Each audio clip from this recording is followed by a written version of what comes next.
Good morning, everybody. Happy Sunday to you. Welcome to today's Microsoft Flight Simulator live stream here on the Xbox Series S. We will be flying around the San Francisco Bay Area today. We've got two flights planned. First one we're going to do in the F-14A. We're going to take off from Moffett, go up the bay, come right over the Bay Bridge, roughly about here, kind of turn in over the waterfront around here, make our way toward, or come around here basically. We'll try to come enough where we will go past Alcatraz, head out over the Golden Gate Bridge, and then turn, come back across, and then we'll land in San Francisco. Just a fun little quick thing at the very beginning, just to kind of get the blood flowing. Wake the people up in the Bay Area. And then we'll land at SFO, and then we're going to change aircraft over to Kitfox. We're going to take off from Hayward. We're going to head up over this way, up through Oakland, into Berkeley, across. We'll come by Alcatraz again, the Bay Bridge, and then we're going to kind of just circle around here, and then we're going to go down the coast to past Half Moon Bay all the way down here to Santa Cruz, right there. Then we're going to come back through here and then back up the East Bay, all along here, fly around here for a little bit, and then we'll land back at Hayward. So, pretty good flight schedule for today. I don't know if I said it yesterday. This person may have popped in Planet Neutral. I'm not sure when you followed. It says yesterday, but I don't know if it was like right towards the tail end and I didn't see it, but thank you for the follow. Greatly appreciate that. So let's get in here and get the aircraft started up while we wait for folks to pop in when they're ready to. I know I'm starting a little. I needed to change the times, and I'm going to try to stick to these 7:10 times, so that way I have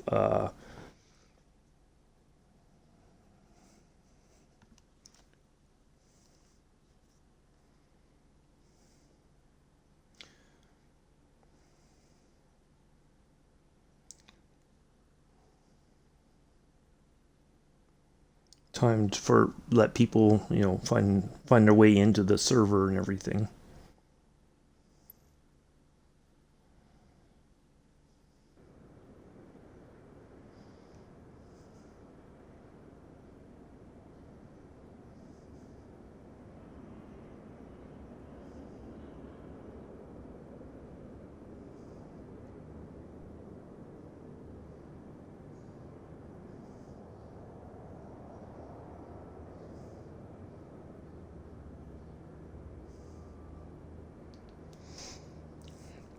All right, let's go ahead and get this going here. Let's get her.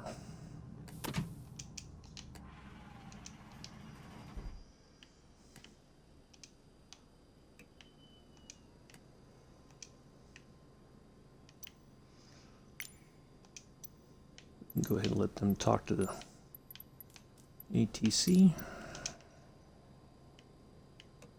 If they're going to, I don't think they will. I may have to.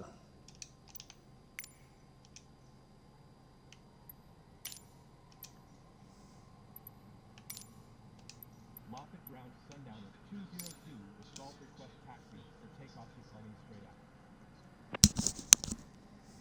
Sundowner 202 taxi to Iswap short of runway tree 2 right, using taxiway Alpha plus runway tree 2 left Alpha. I was hoping this to be a morning flight.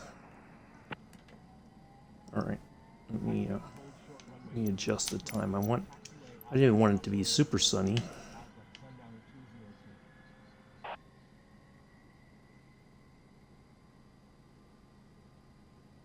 It changed the time on me, I think.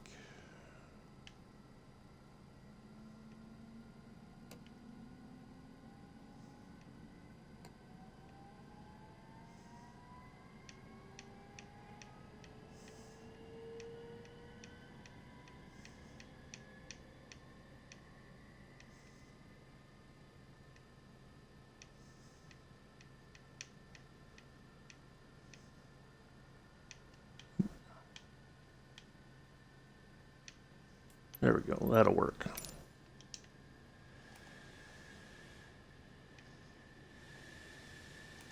We'll put enough fuel in just in case we have the afterburners on most of the time.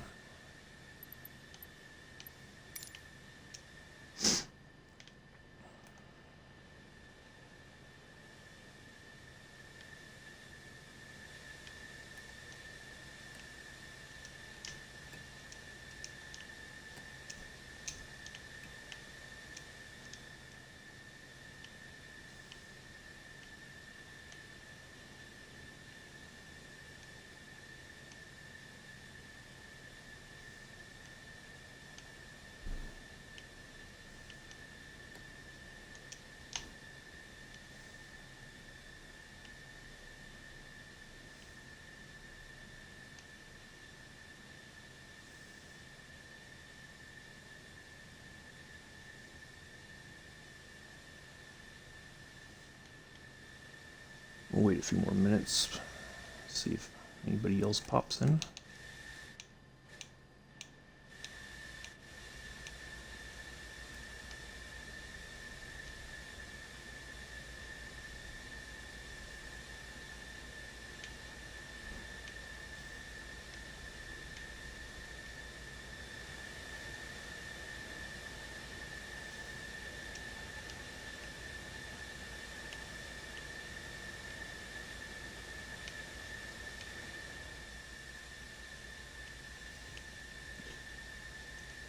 There's landing lights, but I thought there was a taxi light also. I don't know why I don't see it.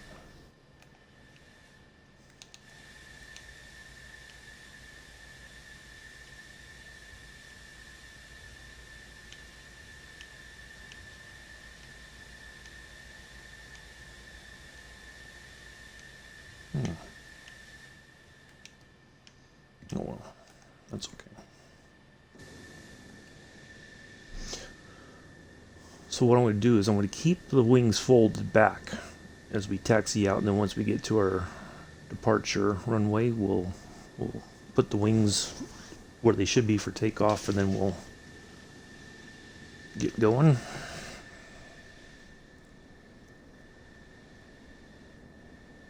So this used to be a Navy base, and over... Was it there? There used to be a huge blimp hangar here in the area, but it was closer to the freeway, I think.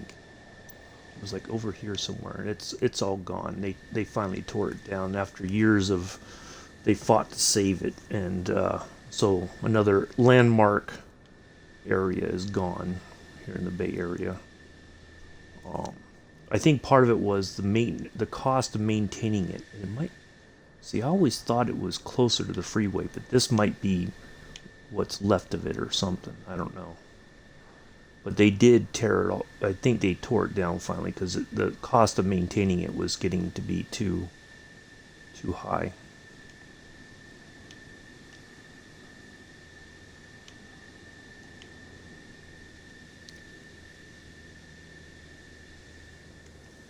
We'll start taxiing here in a moment.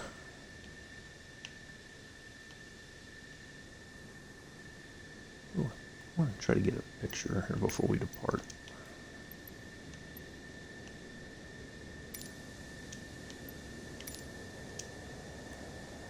I kind of like, no, the only problem is you got the blue.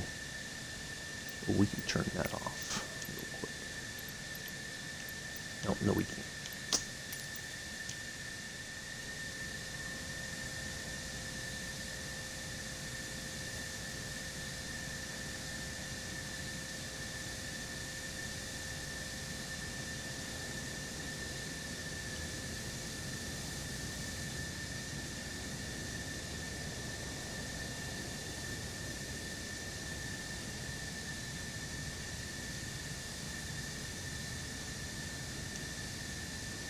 There we go, that'll work.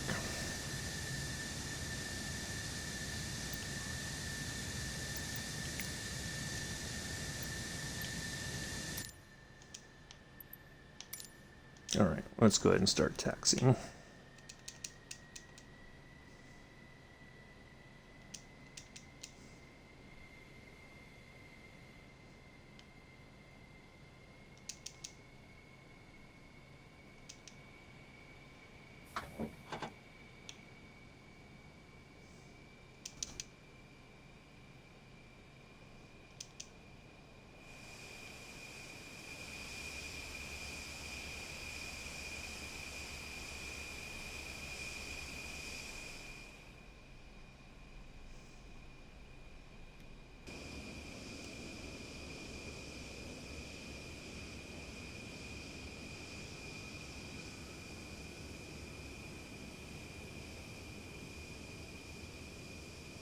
There we go. Now we're past the unfold the wings.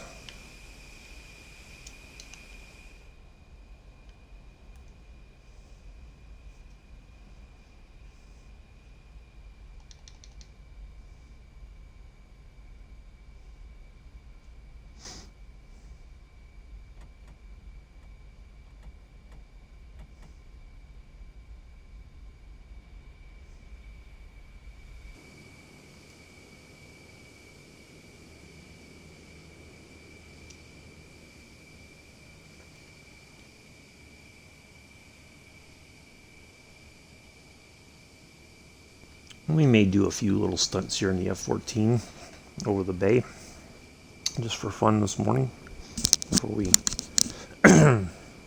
do our flying tour.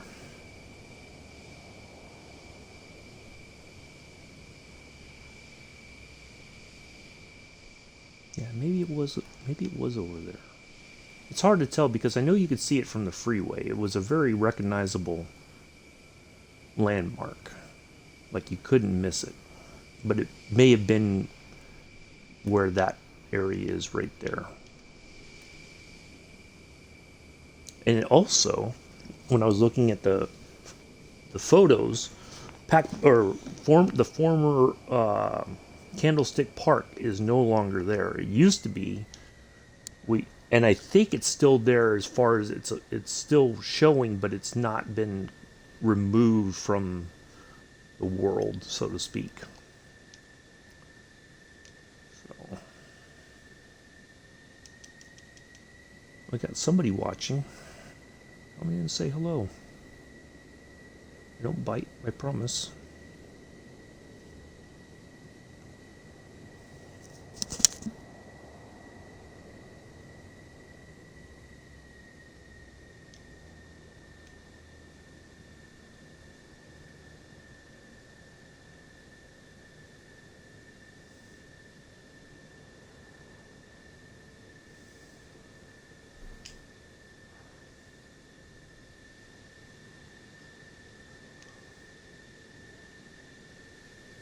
Moffett Tower Sundowners 202 at runway 2 right ready for departure straight out departure.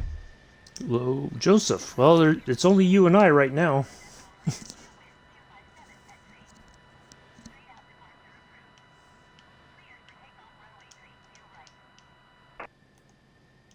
So, sit back and relax, Joseph. We're going to have a little bit of fun here before we're going to wake the folks up here in the Bay Area first, and then we'll do our flying tour.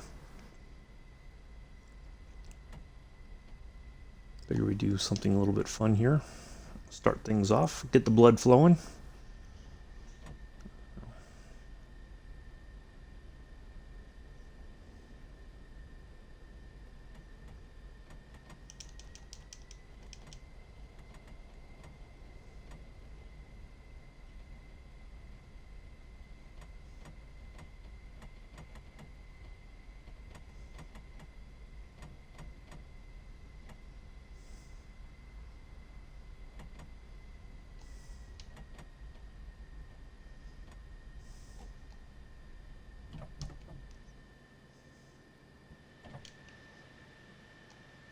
All right.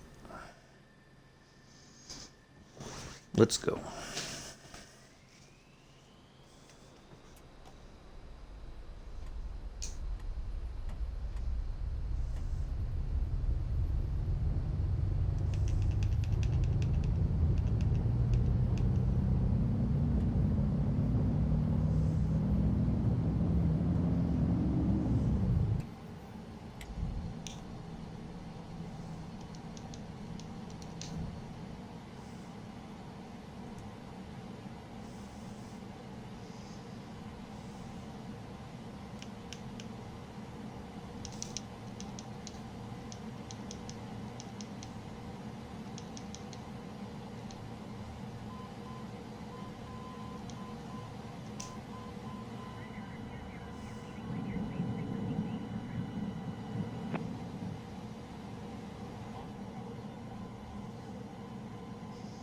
Pass over Dunbarton Bridge right there in front of us.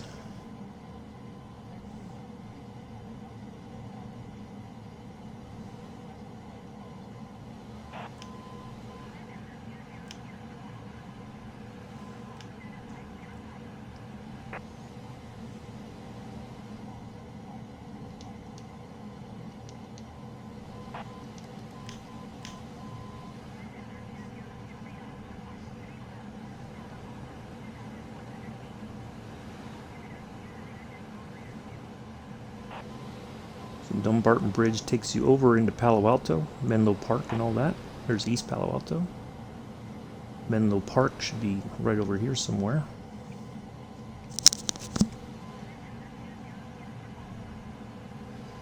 Next bridge will be San Mateo Bridge. There's Oakland International right over there. There's Dumbarton, or not, San Mateo, I mean. We just passed Dumbarton. San Mateo Bridge.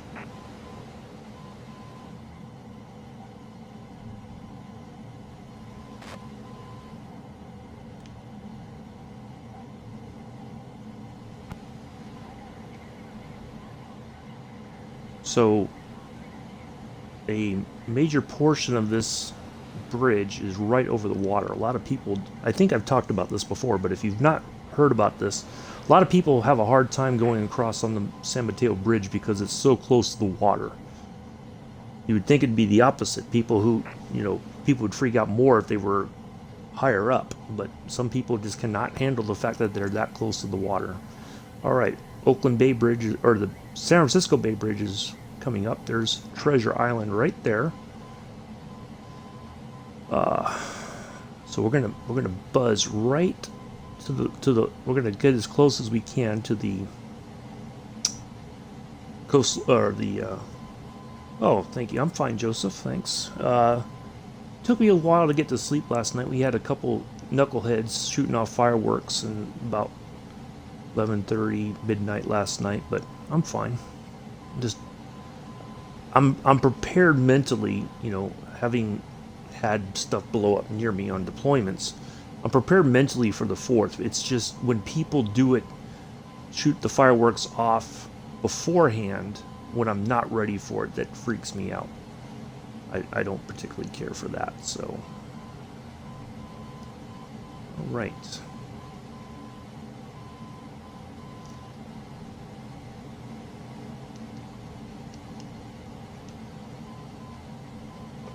Here we go. There's Pac Bell Park. Don't call it. Don't just ignore that Oracle part. We don't care about that. Oracle, schmoracle. It's Pac Bell.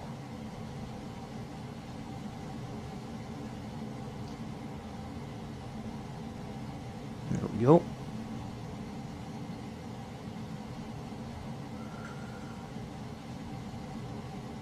Of course, we probably would not be cleared to fly this close to the city. There's Alcatraz, The Rock.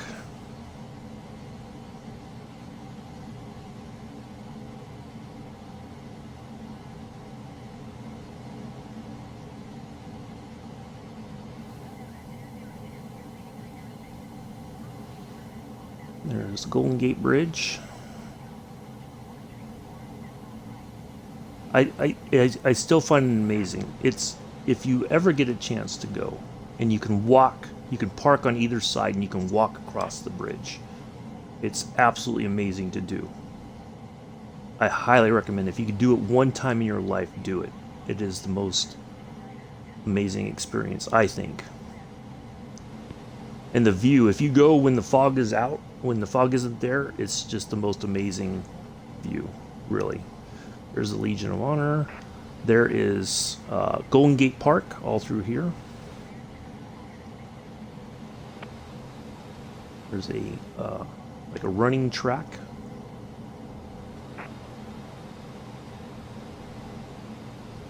This is not our flying tour. We're just having some fun here. A little bit of fun flying very fast over the city. Very famous TV radio tower here. Very distinguishable part of the city.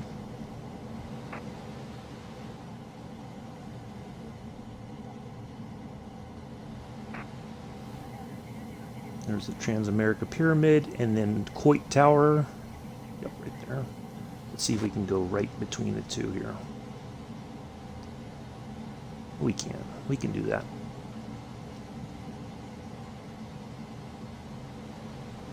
There's Coit Tower. I will compile a list because I thought I should have done this or last night. I totally forgot because I got so we got busy on Mick's farm kind of unexpectedly, but that's okay. I'm going to put a list. I'm going to put it on the Discord. So follow on the Discord. I'm going to put a list together of some of the key areas that we're going to fly over today. And you can read about the history of it at your leisure. But I'll put a whole list of things together for that.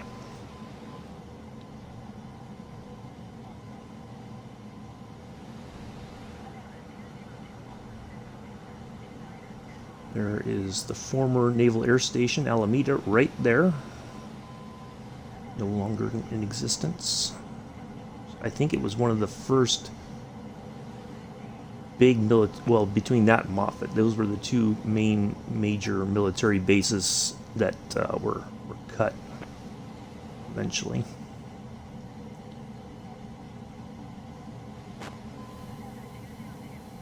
All right, let's go ahead and call in.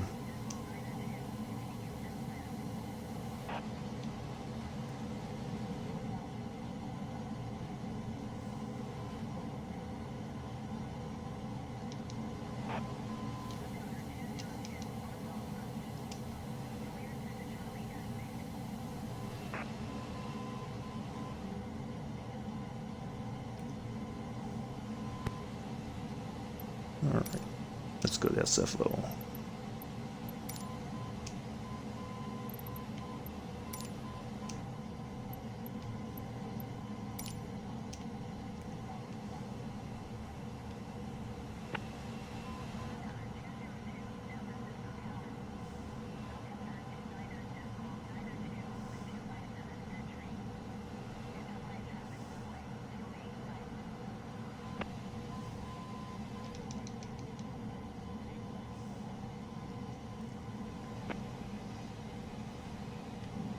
Ooh.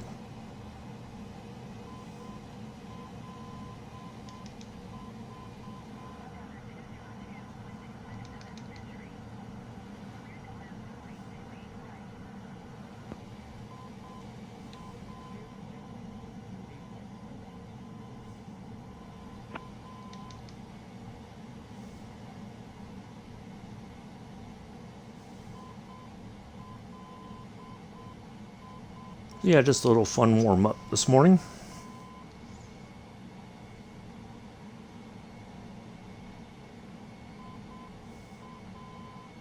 Figured it'd be a nice little surprise to kick things off on a Sunday.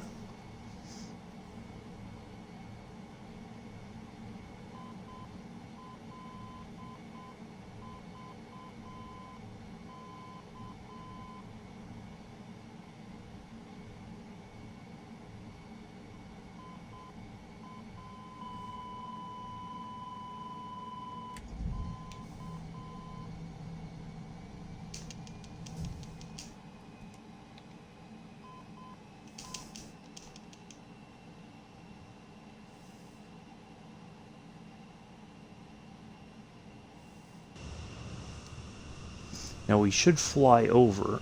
Now on here it's still showing as there, as it still exists, but well, maybe not.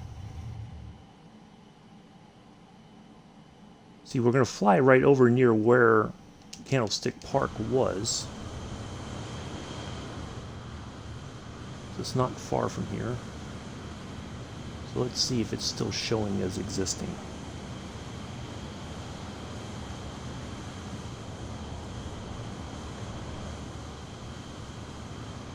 Yeah, I think it's still showing it like it exists. I might be wrong. Let's fly over here.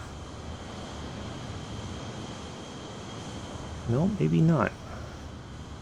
Nope, it would be up over here. Still too. No, maybe it is gone now.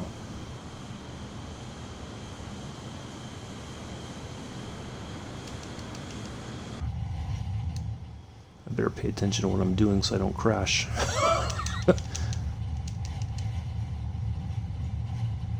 Yep. I think it is officially gone from the land now. I thought I flew over it yesterday, but I could be wrong. Oops, a little bit of a stutter there. Nope, it might be gone. It might have actually deleted it from the... No, it would be up here a little bit more.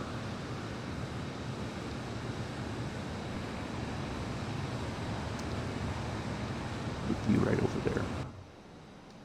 Nope, there it is. It's still sitting right there. There it is. Okay. It's gone overall on the photo stuff, but in the game it's not gone yet. Candlestick Park still lives in our hearts.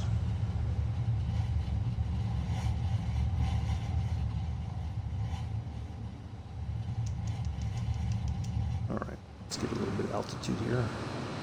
There it is right there. But in real life, it's all gone. They destroyed it with a quickness. Yeah, it was fun on the farm because Mick said, whatever plans him and Pulse had were thrown out the window when Pulse was having a bad day, which is understandable.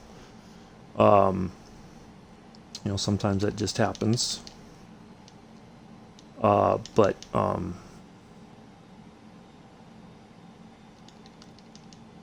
yeah, I might have. I don't think I could have flown that quickly with the gear down, but might have ripped it off or something if we actually had done that in real life. So yeah, I asked him. I said, "Well, what about the farm?" And he was like, "Yeah, we can do that." So yeah, it was good. We got a lot done. Got more land, and once we're back on there, we'll get things done and put more money in his pocket because he did spend a lot yesterday, much to his own dismay, I think. He was not wanting to spend, but he was like, but he still got a couple million to work with. So yeah, it was good. What I like to do is, because it's his stream, I don't have to pay attention to the chat or anything really necessarily. I can just focus on farming and get a lot done. Otherwise, it becomes very difficult to get things done, when you're always looking and answering stuff in the chat. So yeah, and then I looked at the time and I was like, ooh, I got to eat some dinner. It's getting late. I made a couple of sandwiches just because it was anything more than that, it would have been too heavy to eat that late in the day for me. So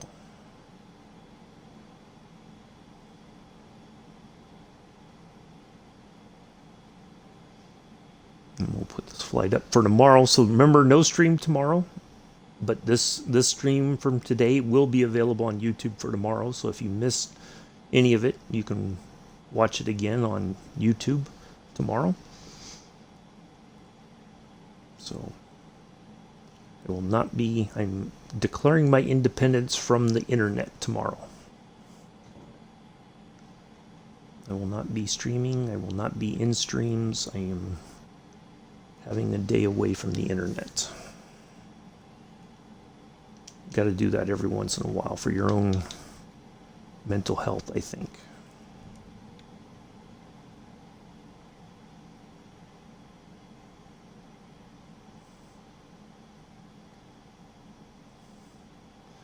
So the way we're going to go, once we're done here and we swap over to the Kitfox, when we take off from Hayward, we're going to head up from Oakland. Now we're going to basically try to follow as much as possible a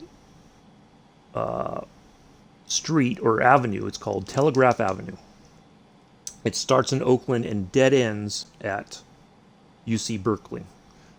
And once we are on our way flying, I will tell you why it was. Well, it's personally significant for me, but I will kind of explain why. Some of you may have heard the story already, but I will, for those of you who are new to the channel, who have not seen me fly over my home area, San Francisco Bay Area, before, we can talk about that. And all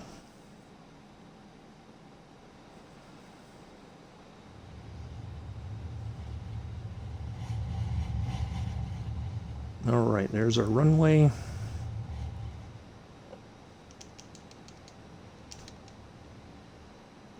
Get a little bit more altitude here just to be on the safe side, because it'll be easy to dump that altitude very quickly.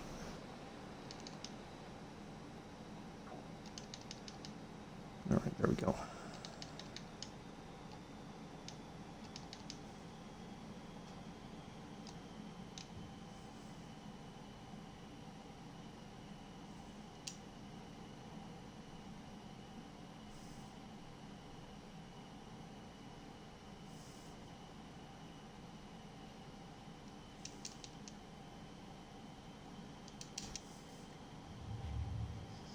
I did a quick little practice run here last night. Had fun. I actually climbed out over the Pacific Ocean and broke the sound barrier last night just for fun. It was a lot of fun. I enjoyed that.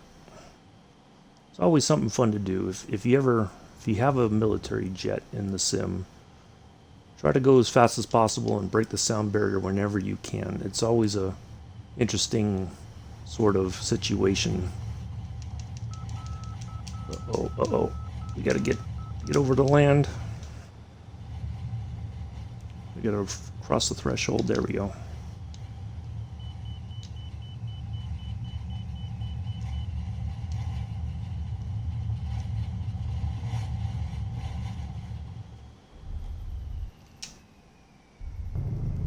Little bounce. Oops, a daisy.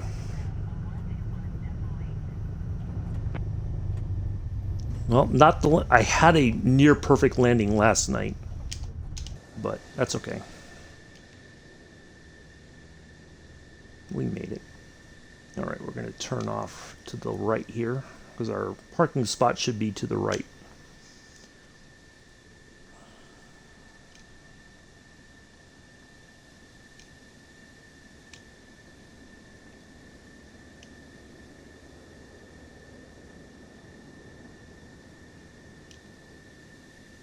We'll call in and ask for.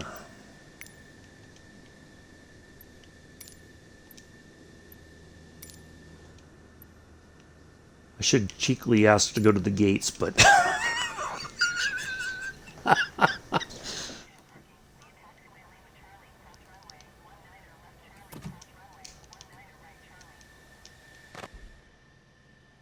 there we go. General aviation parking using taxiway Lima Charlie cross runway 19er left Charlie cross runway 19er right Charlie Sundowners. Sundowners is one of the other famous Tomcat squadrons from back in the day. This is the low visibility version. There is one that has the light gray part is white, and then the NL and the darker gray stripes are all red. So they kind of, but this is what they call the low visibility version of the livery for Sundowners. It's the one we flew on Thursday with Mick. Joseph, it's just a different livery, that's all. And this is the A model. There's not much difference other than the engines are different between the A and B, but it's the same, basically the same plane as we flew on Thursday with Mick.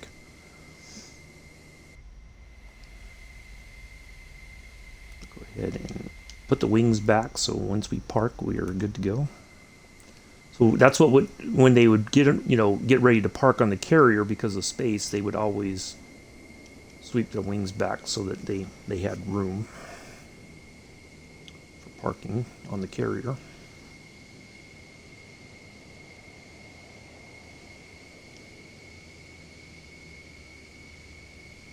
Yeah. They are. There is another livery coming for the F-14, hopefully sometime later this year, that they're working on.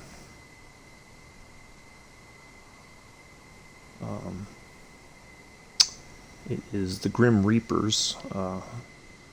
Lot of, well, if you know naval aviation history, especially Tomcat squadrons, there's a lot of squadrons that are a lot of them are gone or have changed their squadron numbers. This is VF1. What is it?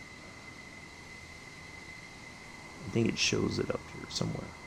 But anyway, some have been rebranded, like rebranded, I guess you could say. Like, the VF-84 became VFA 103 or something. They fly the Super Hornets now. But yeah, I growing up being a fan of aviation, especially naval aviation, like the Jolly Rogers is probably the most well-known Tomcat squadron. The skull and crossbones is very distinctive.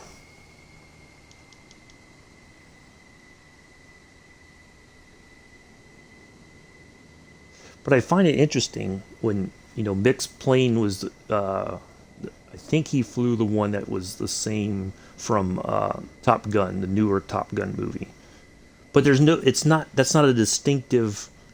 I wonder if that was something that the Navy said no to, that there would not be a actual Navy squadron in use for the movie.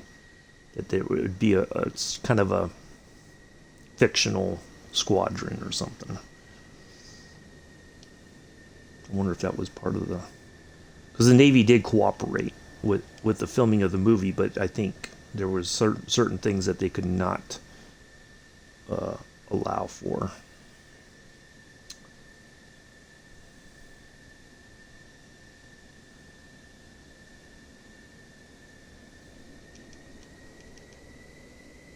So we're going to park it over here, and then we're going to shut it down, and then we'll hop over into the Kitfox. I wonder where... Well, there's 6 people watching. They might just be lurking, Joseph. It's Sunday. They might have other things going on. It's fine. We got 6 people watching. It's okay.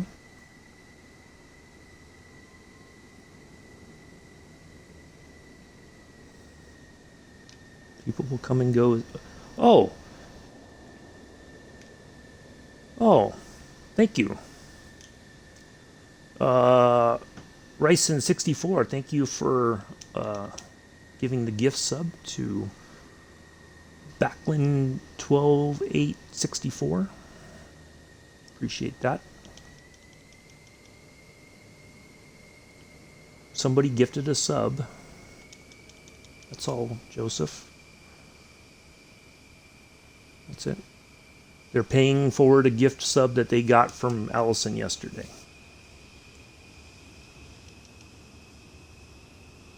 That's all. Nothing nefarious, Joseph. Don't worry about it. Just relax. It's fine.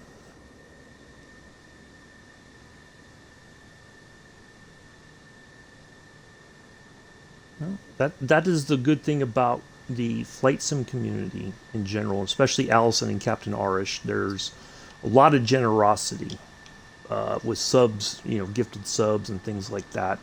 A lot of people are very they want, especially when you stream and they like your content. Let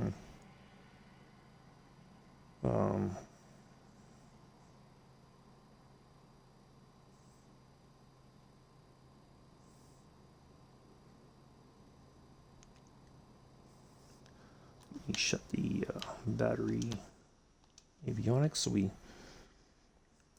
Yeah, 17 minutes. Let me plug. Give me just a second.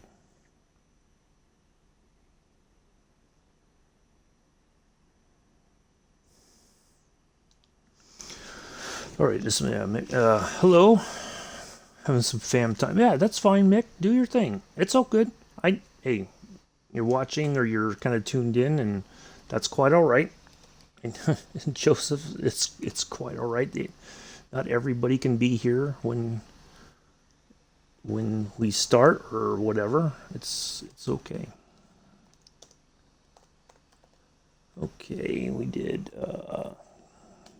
KNUQ to KSFO 001724 daytime. Oops. All right, and then all right. Doing the dad bit. There you go. He's got dad duties today that he cannot he cannot shirk from his duties. He's been called to duty. He can't say no.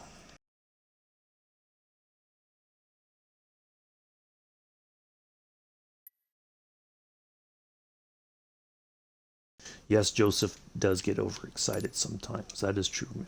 That is a true statement, if there's ever been a true statement. All right, let's go get our Kitfox here. We're going to use this one. Yeah, we'll use that one. We'll have a nice livery. Something easily picked out. I kind of like this orange and gray one. I do like that. All right, Hayward Executive. We're going to start right there. Well, it changed the time again. Okay, well, that's fine. All right, so we're going to go, I got to find the area first again. I got to find Berkeley, UC Berkeley, which is right there. So this should be Telegraph here. Yep, this is Telegraph Avenue. So we are going to go, we're going to follow this all the way down here. We're going to put a marker.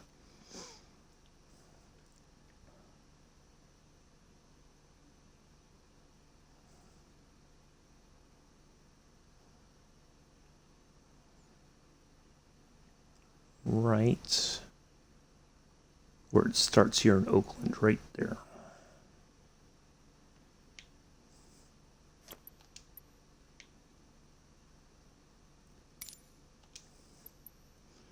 We're also going to add in and oops, no.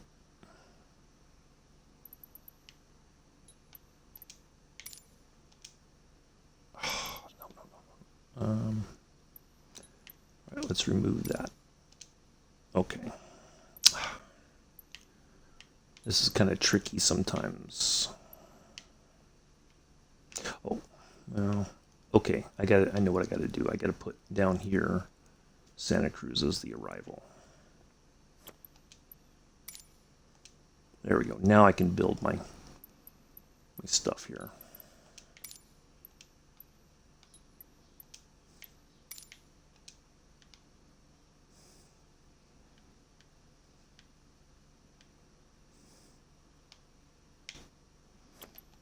Dead ends there, add, and then we go all the way down here, add, there we go.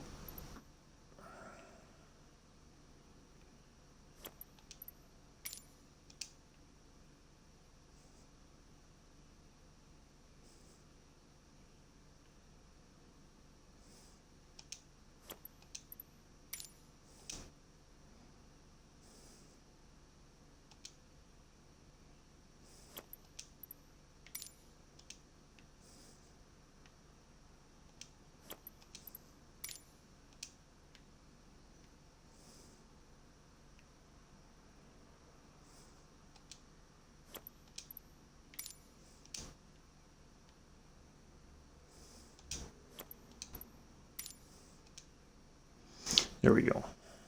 Ta-da. Okay. There. Now we've got it all set.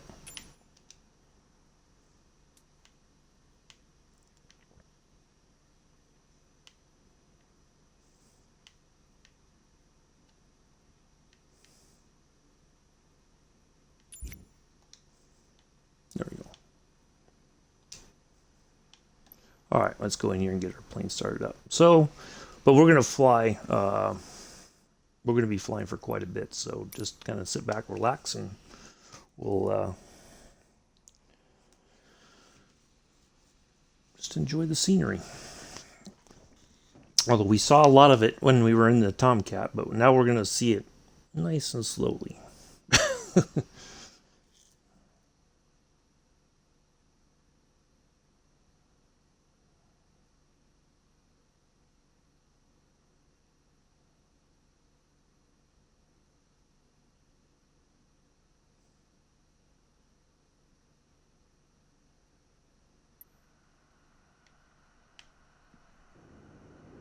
Oh, it put me on the...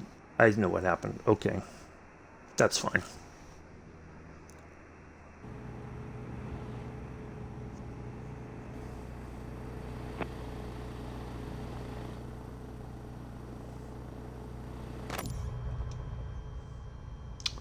Oh well.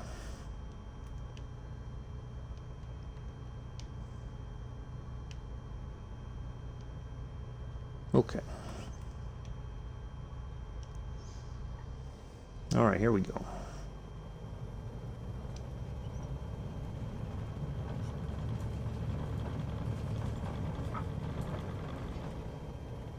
Oops. Well, there we go.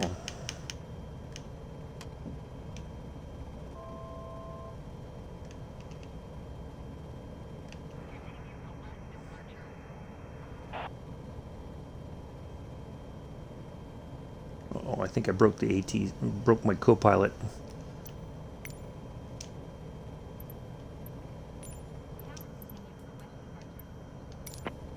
Maybe that's one.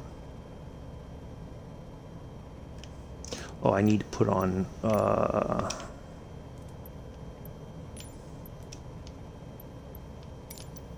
boy, this thing is wanting to churn. Oops, daisy.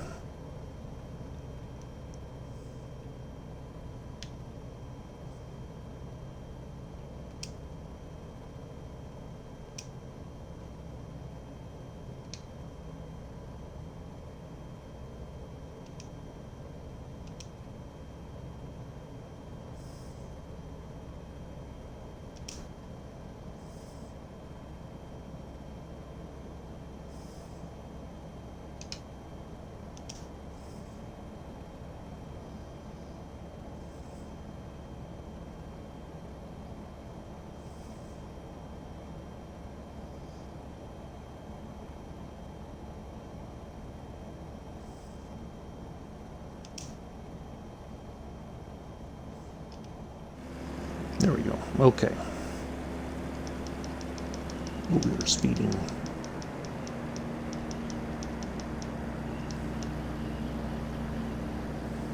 Oh, I did not gas up. I forgot about that. I got to get in the habit of doing that before, but I wanted to start the plane up, and then we can. That's okay. Well, we've been in this plane before, Joseph. You've seen it before. We've flown in several different areas in the Kitfox. Yeah, you've seen it before.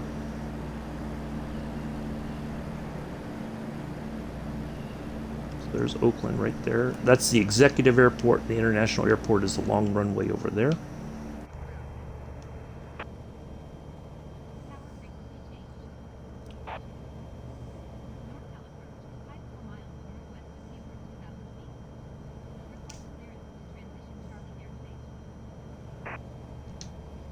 Watch now, I'm going to throw them.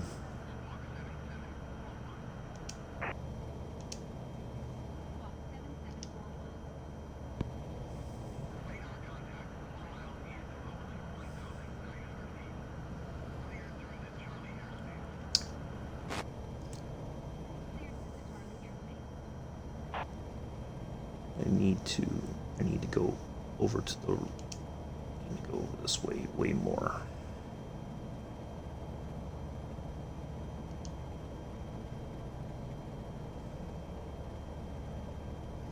All right, so Telegraph Avenue,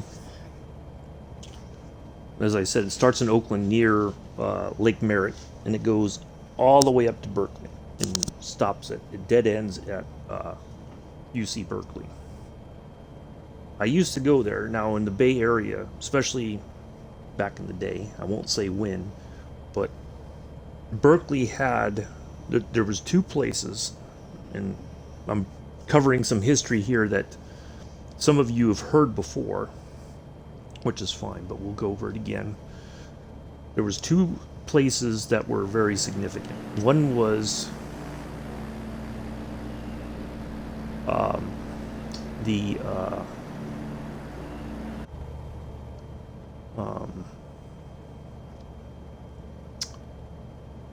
there was comic book shops, Comics and Comics, and then also Rasputin Records. So there was, after a while, of course, when CDs became a thing, record stores were few and far between. Like it was almost unheard of, that you would be able to go to a record store. Well, that's our marker all the way for.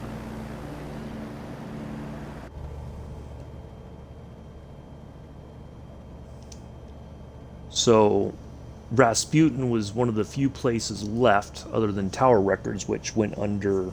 I think Rasputin still exists, but Tower Records folded. Financially, they were losing money, and so they called it quits. But that was the place to go to get records. So those were the main places, and then also there was a place called Blondie's Pizza. Few bucks, you get a huge slice of pizza. You could get just cheese or cheese and pepperoni or cheese and sausage. They didn't have all the fancy stuff. There was only 3 choices: cheese pizza, pepperoni pizza, or sausage pizza. That was it.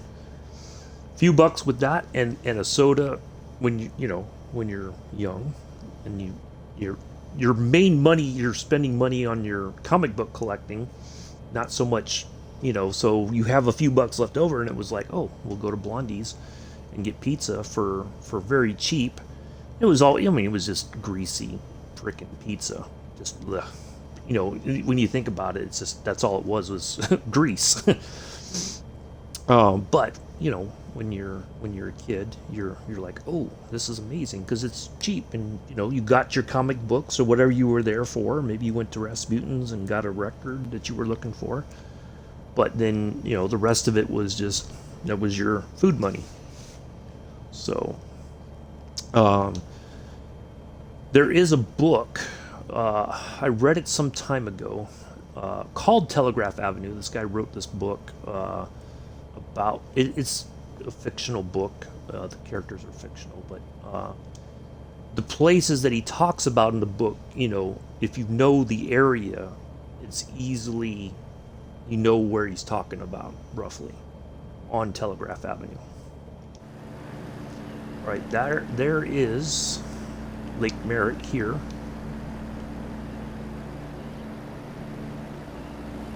Alameda that's Coast Guard Island here in Alameda, but Alameda proper is over here, and then there's the former Naval Air Station. There's a tunnel that goes underneath here that takes you into this part of Alameda over here. That's through Oakland. The Oakland Coliseum and Arena is behind us, right about there, I believe. So we should pick up the too early in the morning for nonsense. Way too early. Need to slow down just a smidge here. All right. We're going to try to find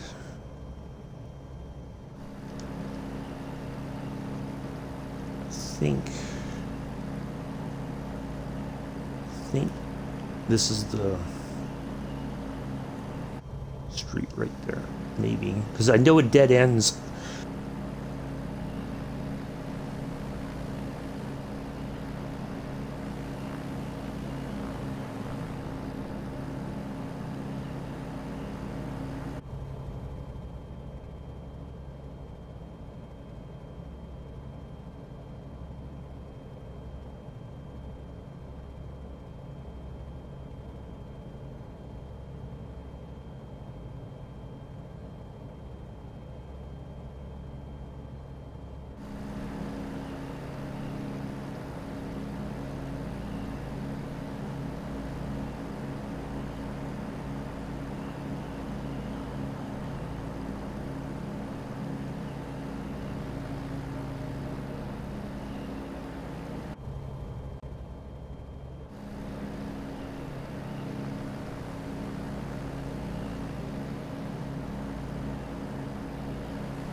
I'm sorry, I muted myself.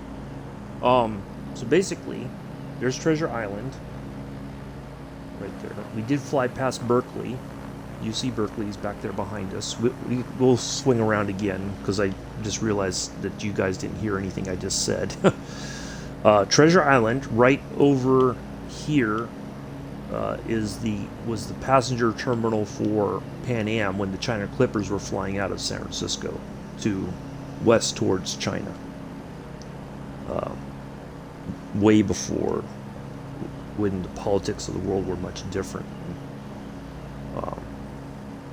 But yeah, it's a really interesting place. But right here, we're coming across, we'll be flying right over Alcatraz, the Rock as it's called. It was a military prison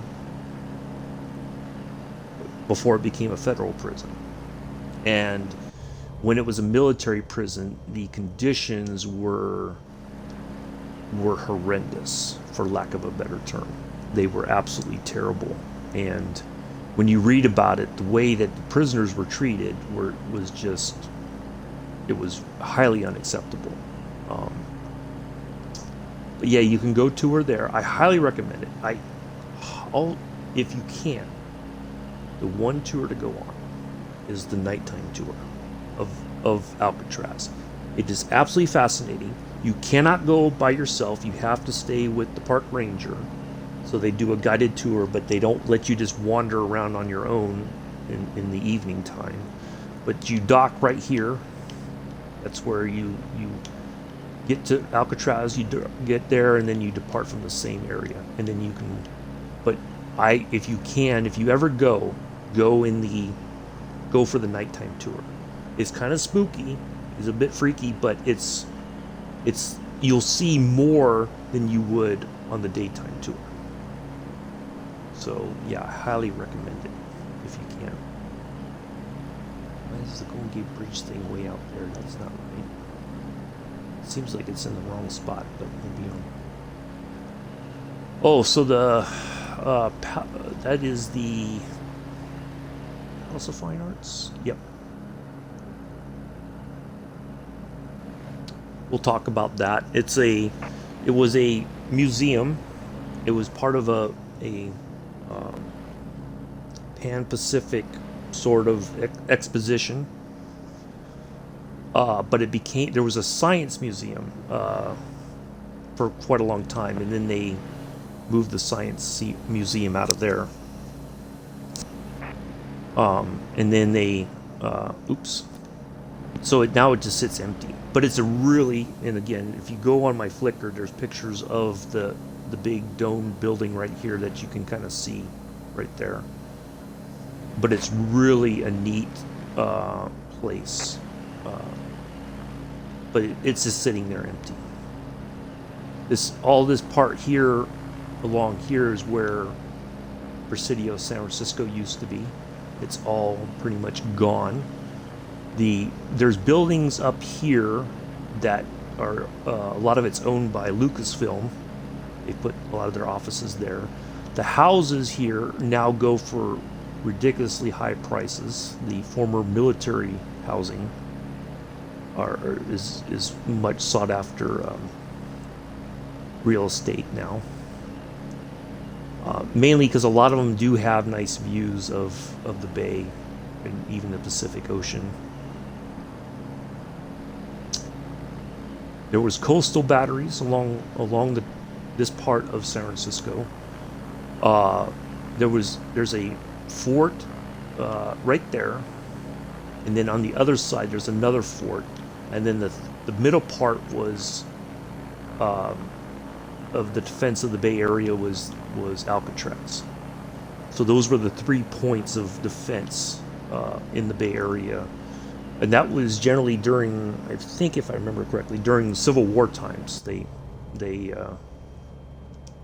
were, they had in case somebody came to invade or whatever, they were prepared to open fire. Because the only way you can get here is on the Pacific Ocean. So they had, spotters and all that. And if they saw ships coming, they prepared their defenses and were ready to defend the Bay Area. if necessary. The fort on this side, it's right under there. I can't remember the name of it. It should be a point of interest, but it is. You can go tour around there, I believe. It should still be open for tours, possibly. The Legion of Honor. That is where Rodin's Thinker is. You can park along. There's a parking area, and then you can walk up to the museum.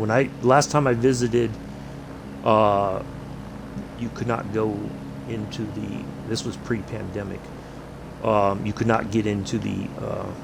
It was closed to visitors, but I was able to get a picture of Rodin's Thinker. Right here is the old Saturo bathhouse.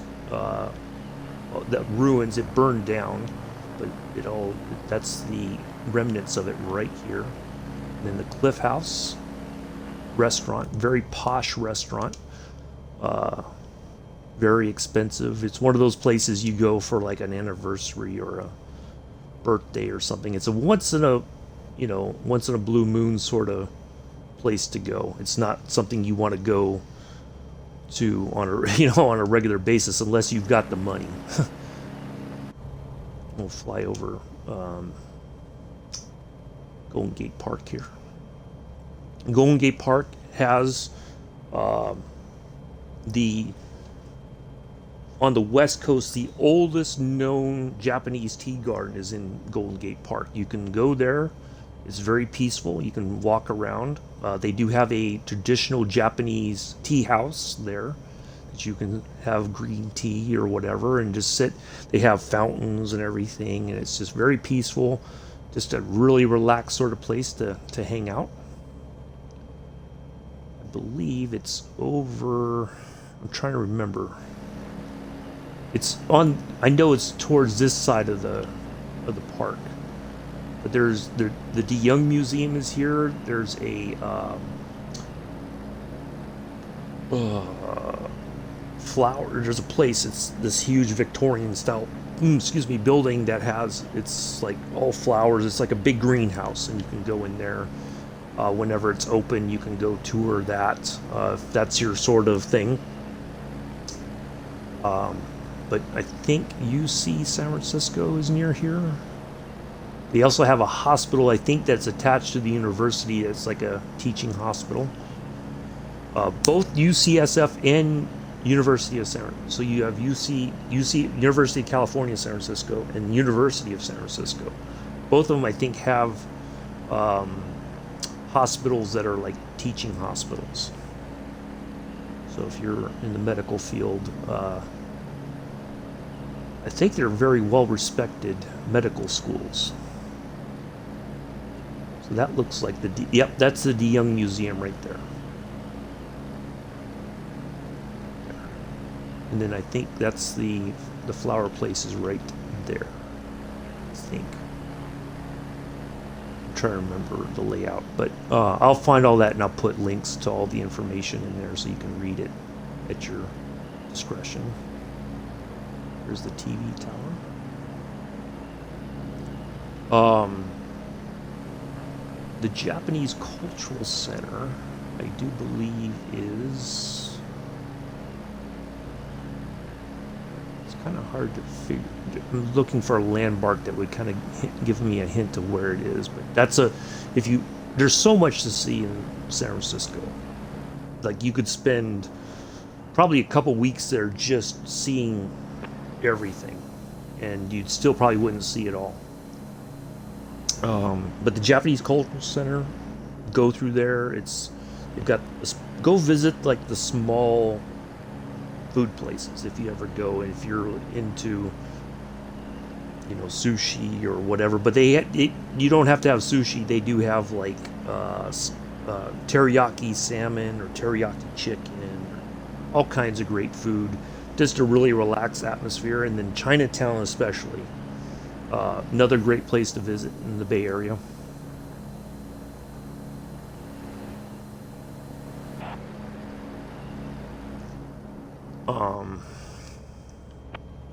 Let's turn over this way just a smidge. We're gonna go over Pac Bell Park.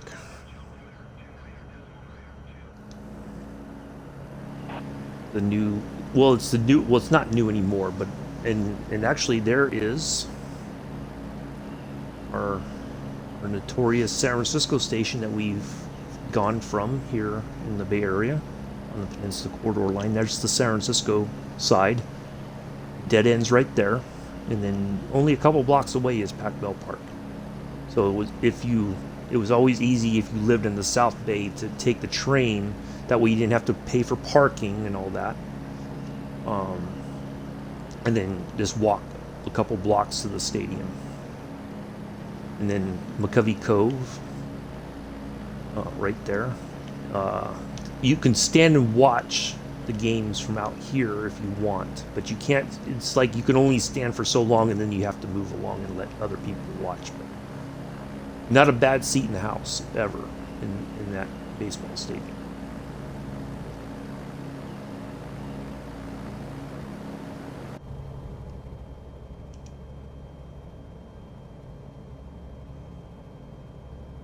We're going to turn back over here.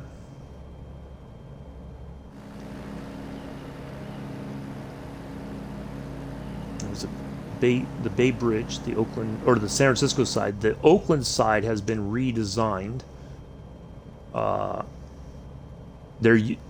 one that was there, they tore it down after so many years because the earthquake damage, they could not retrofit it enough for it to be safe after so many years of earthquakes and all that. So they designed this. I think it doesn't fit well with the overall. Hello, Matamela. Nice to see you here.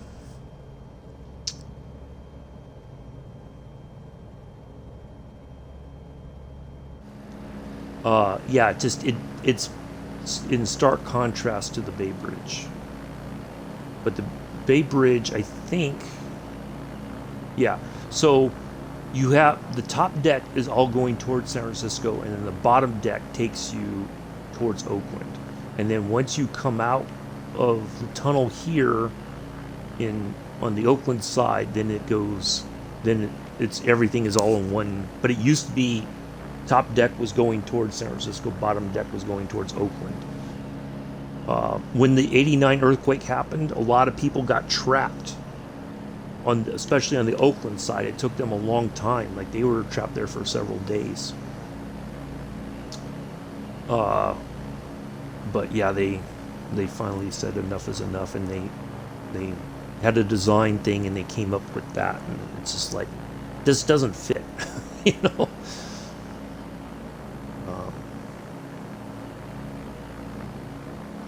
There's Coit Tower. I'll put a link in about that.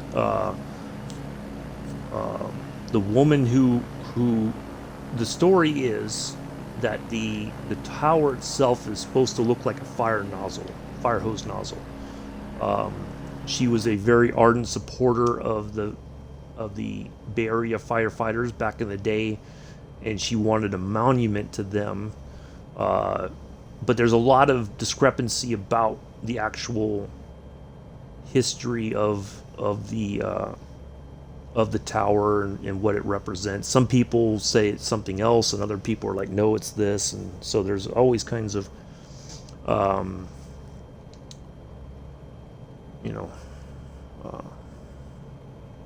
people fussing over what it represents. But there's Aquatic Park right here. There's these ships. They have like an old sailing ship there that you can walk on. Ghirardelli Square is right there. Ghirardelli Chocolate.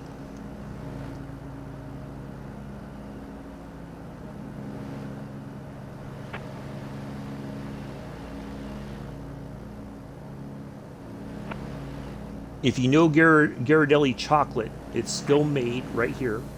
You can actually tour. Well, used to. I don't know if you can still, but you used to be able to tour the chocolate factory itself. But they have like a gift store, and you can buy the stuff, right? Chocolates right from there. But yeah, it's a really fascinating place. But yeah, Aquatic Park is really neat. There's the Palace of Fine Arts. There's that big dome building, and then the museum, the Science Museum, was housed in this part right here, this building that goes around it. I don't think it used the whole thing. It was only part of it. But yeah, really neat place to go visit. But this is the part that's still left. These are the old office buildings and all that when this was the Presidio of San Francisco. But George Lucas bought up a lot of these buildings to use for offices for. I had because I kind of ate a little bit late because I was farming with Mick last night. I only had I had ham and cheese sandwiches just because I looked at the time and I was like, oh, I gotta hurry up and eat. But cooking something and all that at that point was just going to be too much. So, but yeah, lots of parks, lots of places. If you like to walk, all kinds of places, trails and such that you can. I think there's like a whole. There used to be a street, and it's now all foot traffic and bicycles. But there's a over by it was just yesterday was just another hot day, hot and humid. We did have a little bit of a rainstorm, but it didn't really cool anything off. But over here, along here, they changed. There's a road that now it's all foot and bicycle traffic, or roller blading, whatever, and you can go up and down here right along the beachfront and enjoy the scenery and whatnot.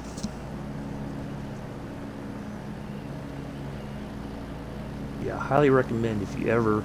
There's so much to see. There's so many things to do in the Bay Area. But when you go, always, be careful. Don't leave anything in view of your car. Even if it's a rental car, people will break in and they'll steal anything that they can get their hands on. Unfortunately. But if you ever get a chance to go and you can plan it and be safe about it, it's an amazing experience to go to visit the Bay Area. When I lived in the Bay Area, you don't always think about a lot of the places, right? You kind of take it for granted. But when you go back as a visitor, it's like you see it from a different point of view.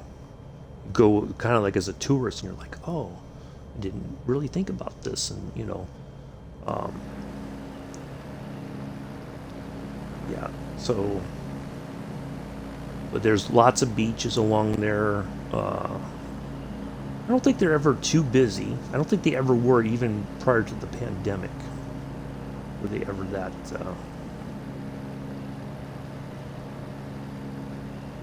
I don't think they were ever crowded. Because it's not like a beach like Santa Cruz where a lot of people go to sunbathe and all that. Here, most people, I think, just want to be able to go for walks on the beach. Not so much lay out on the beach. I've heard about that route. Inside Editions with 5 minutes. Yeah. Unfortunately, that's the sad part, because there's lots of interesting places. The San Francisco Zoo, I do believe, isn't far from here. I'm trying to remember where it is, but yeah, San Francisco Zoo is pretty interesting place. The architecture overall, of course, you have a lot of the Victorian houses and stuff like that. There's all these kind of cool places to see in the Bay Area, in San Francisco especially. All the history, the Fillmore West, you can actually go. I think they still, well, I don't know if they still do, but they used to do concerts in there. You can actually go walk around. I've got pictures of that. Yeah, a lot, Bay Area, the Summer of Love, the 60s, a lot of that was done in Gold Gate Park. A lot of free concerts and whatnot. Yeah, a lot of history here.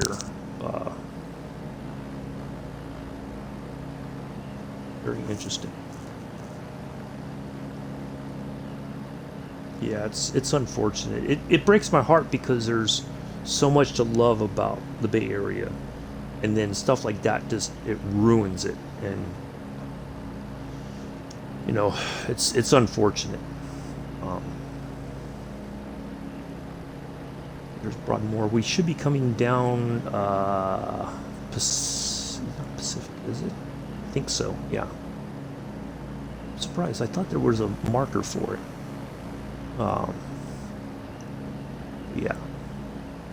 It looks like there's a path down to the beach from up here. Like I think there's a parking spot and you can walk all the way down that path. Although I don't know that I think walking back up would be a I was like, well, it's easy to walk down, but walking back up would be a different story. It does not look like something I'd want to. But you know, walking down just like, wow, this is fantastic, but walking back, no, thank you. So we'll make our way south here. Just kind of taking the scenery. And make our way towards Santa Cruz. It's unfortunate. I wish one of the things I wish they would do is add more points of interest, because there's it's kind of like New York City in a way. There's so many different points of interest that the map would just be filled with POIs. Now the last update that they did add Alcatraz, but there's all kinds of stuff like in Golden Gate Park and all throughout the city, just different points of interest that they should have as to show, like the Fisherman's Wharf should be a POI itself. No, that's a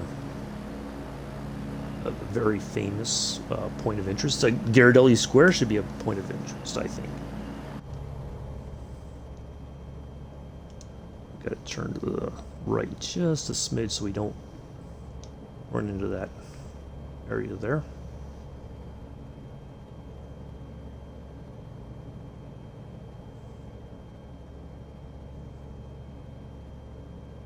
There's Pacifica right there. I knew we were going to go by it.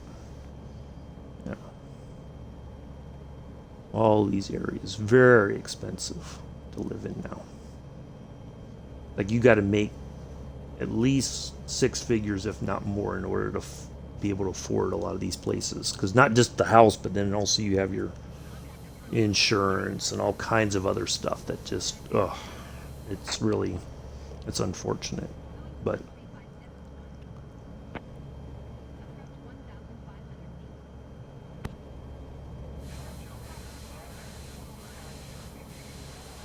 what is my altimeter? Am I even... I think it's...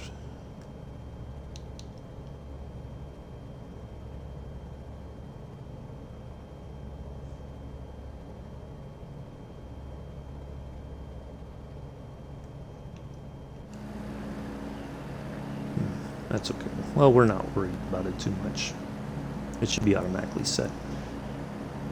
Yeah, it's and for people who grew up in the Bay Area, they've had to move out because they can't afford to stay there. They're lifelong residents and they can't, even going back to visit, finding a nice place to stay, it's going to cost you,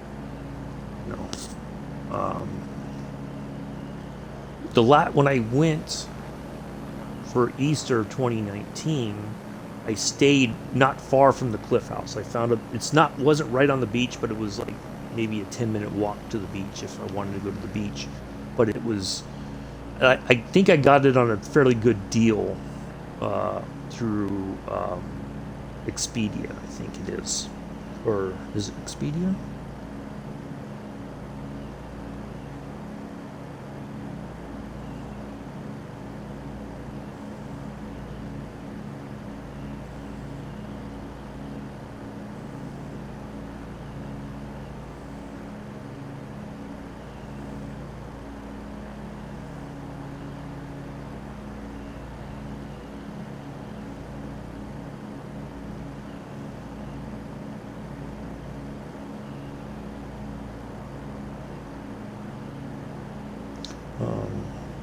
let's see. Yeah, Expedia. I was able to get a good deal through Expedia because they after a certain point, if they don't have any reservations, they cut the price down, and so a lot of these places get good. You can get good deals. So, but there's the highway. You can drive along here. A lot of this stuff does when it rains really bad. There's mudslides and all that. So, Pacific Coast Highway gets shut down sometimes because of the mudslides and all that.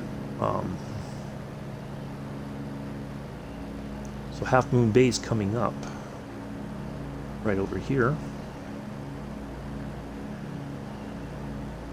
Another nice area. Lots of nice beaches that you can, plenty of space if you go there with your family that you can. I remember one year, the place I was working for, we went down there for like a employee sort of day sort of thing. Well, there's Moss Beach. And we set up a volleyball net and all that, and we basically had the whole area, like nobody was really around us. Everybody was really spread out. And of course, this was all pre-pandemic, but we had enough space for like 30 or 40 people, and nobody was like sitting on top of one another. Everybody had some space, so.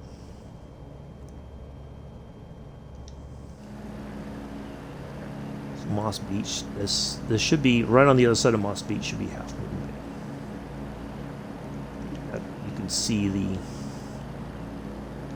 where it got the name because that half area there.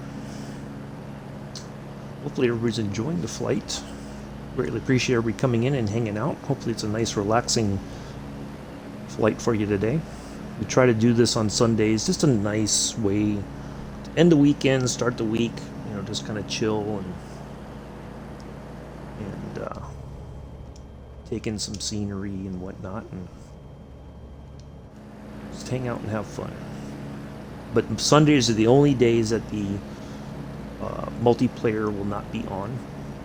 It'd be kind of hard to do with everybody flying at the same time. We wouldn't be able to really see much, so. Yeah.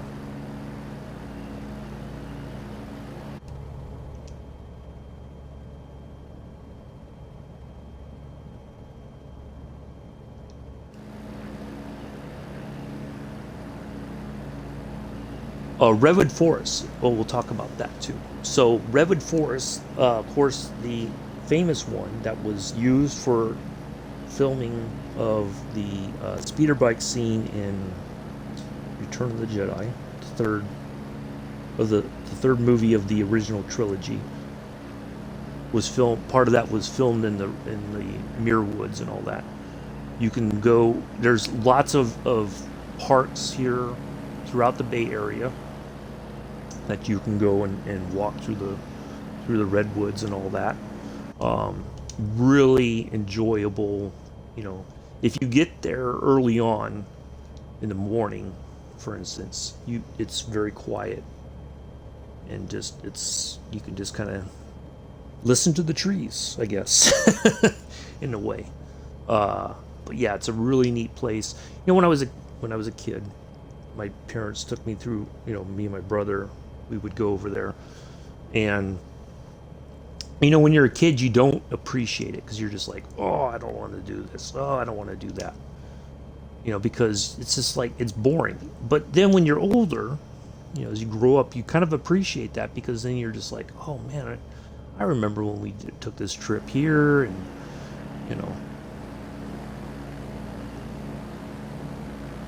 yeah, there's lots of parks with forestry and all that. It's all protected as state parks and all that. So it's protected land.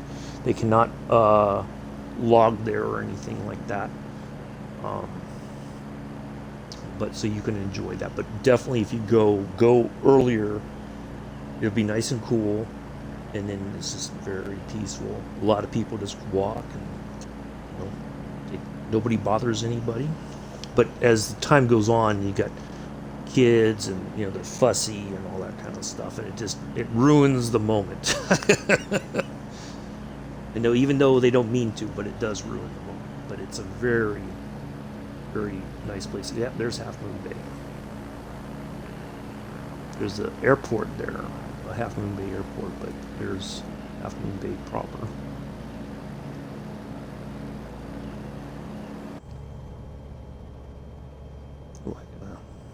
Yeah, we are kind of. That's fine. We're fine where we are.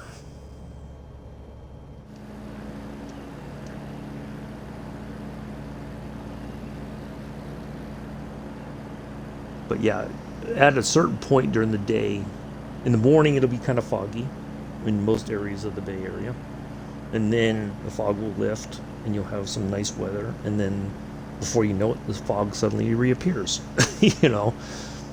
And if you don't have like a light jacket or something with you, because once the fog comes in, the temperature does drop, not like freezing, but you'll feel much colder because of the fog.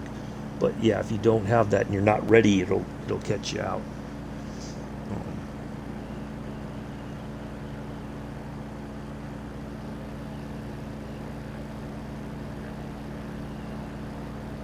But the fog definitely adds its own mystique to the Bay Area.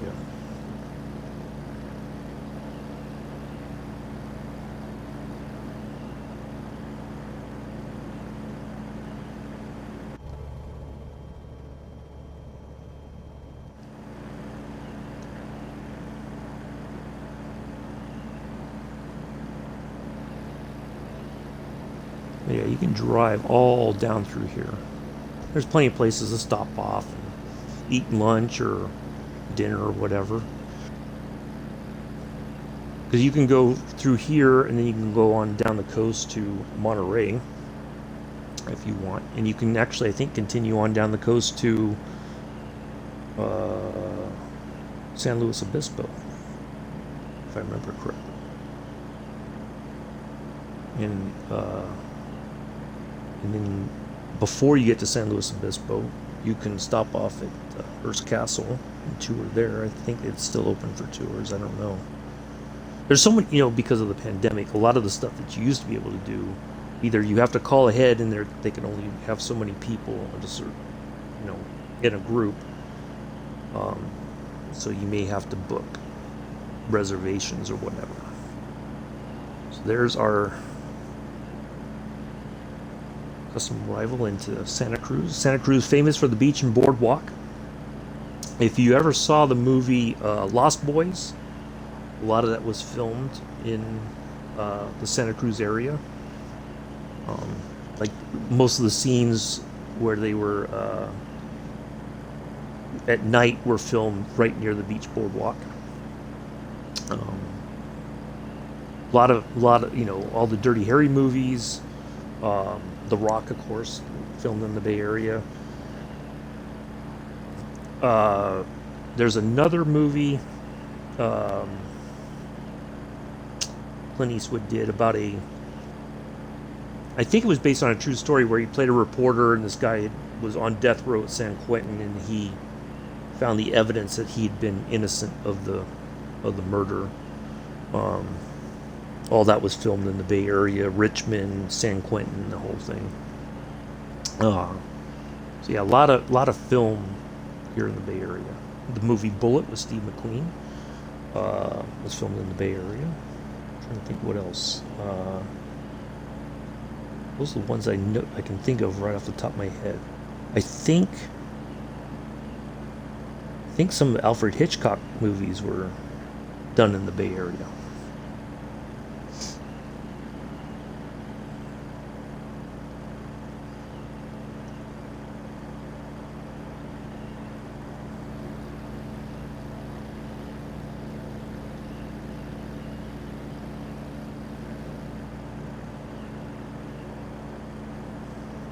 So once we'll come around Santa Cruz, we'll circle around there a couple times, and then we'll make our way towards back inland and come up the East Bay. I think a few people said, this is not what I want. I give up. This isn't fun.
All right, we'll come over here, and then we'll be at Santa Cruz before we know it.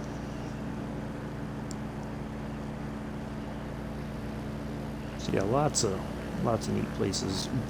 In a lot of, well, I don't remember where, but along here there are turnouts that you can, like a viewing point. Mick, if you remember on ATS, there was those.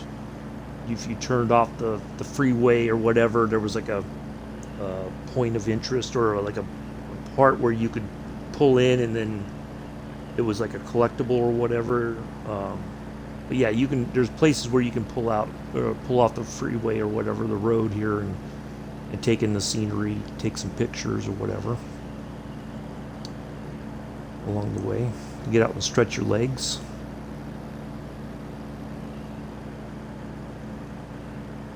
Scudero.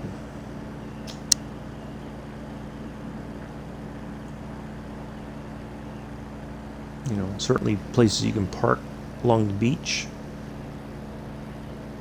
They usually have like a parking lot of some kind.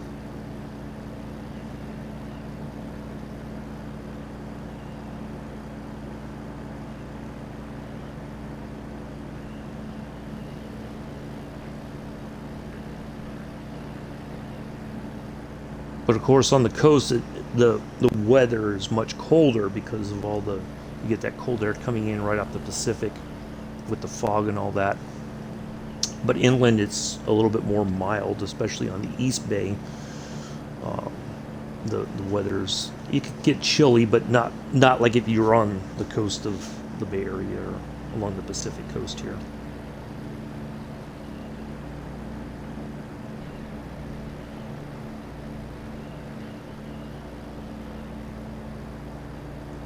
There is some agriculture around here. I want to say, I think some of the farms were Brussels sprouts, maybe asparagus. I think I'm trying to remember. I know, usually most areas if the farmers are selling directly by their farm, and then it'll say up ahead, this is what we have for sale. So if you want fresh stuff right from the farm, you can go to the farm directly and buy it from them instead of waiting for it to go to the store.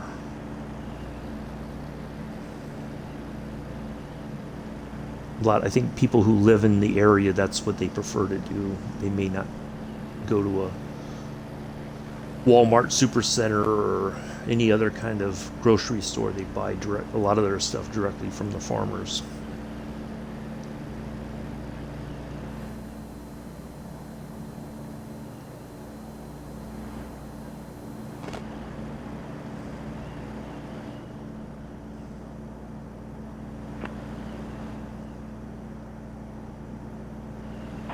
Well, seems to be a good altitude here.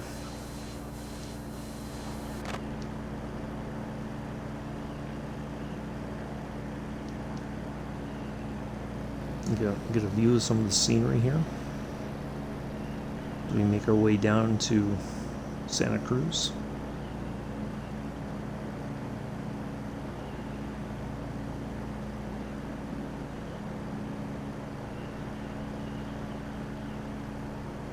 Santa Cruz, I think, is still home to the oldest wood roller coaster on the West Coast. I think it's changed names over the years, but it's still, as far as I know, it was still operating. And when the beach boardwalk first opened, that was one of the main attractions that drew everybody there, because it was this, back then it was this massive hill. But if you look at it now, it's like, it's not that big of a deal. But back when it was first open, yeah, exactly, Mel. And it does help the farmers, because they get the money directly. They're not waiting for payment or whatever. That money is theirs directly, so that does help them out too.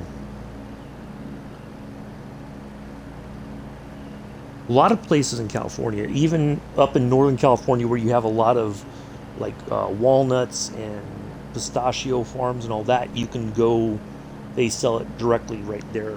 They have a little spot that you can pull in and get the stuff right there. And I think it's much better. It's packaged right there. It's not going to the store and, all that. You can go right to the source and get it right there, which I think is good.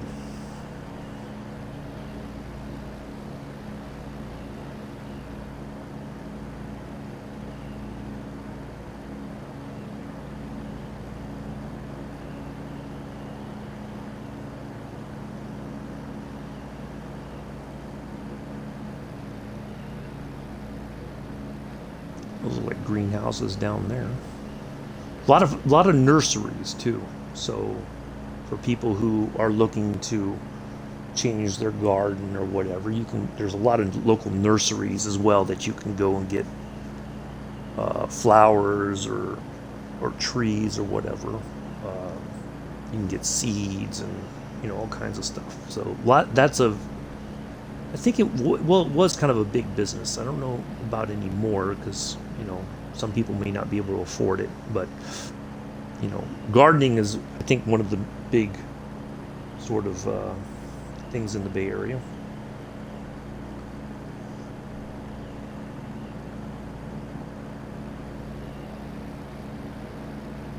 We used to have rose competitions to who grew the best roses, stuff like that. For quite some time, that was a matter of pride if you could grow the best looking rose versus everybody else. I mean, to me, a rose is a rose. I don't know how you would judge one is better than the other, but what do I know? Never had a green thumb. Never really been interested in gardening. But I do like, like if you go to like the Japanese tea gardens, all that's well maintained. They have staff that, keeps everything trimmed and whatever. They take care of it. But I like that. But I don't know that I would have the patience to do all that. It's never been my thing.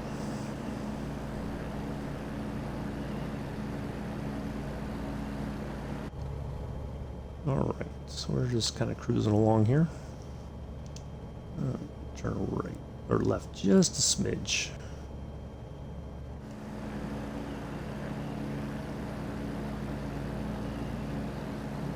Yeah, I like doing these every so often, coming back to the Bay Area and flying, because I can hold on a second, folks.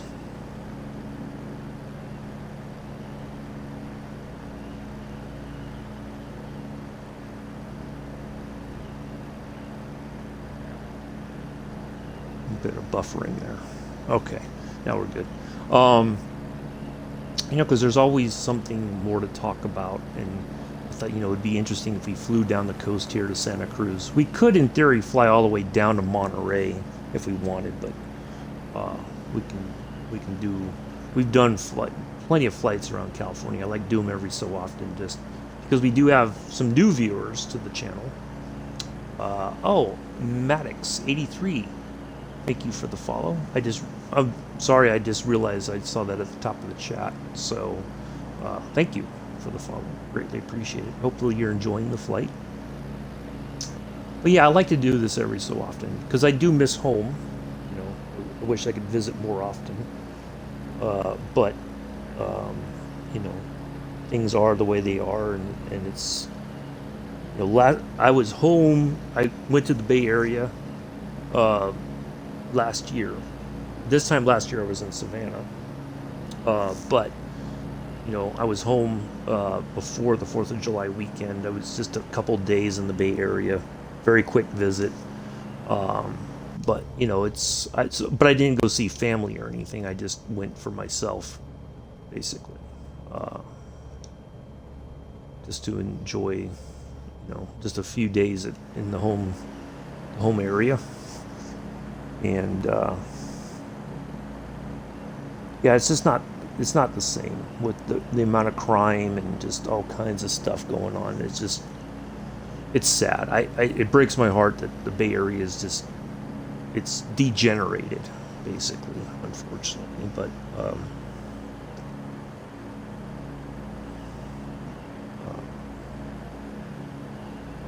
I do miss home.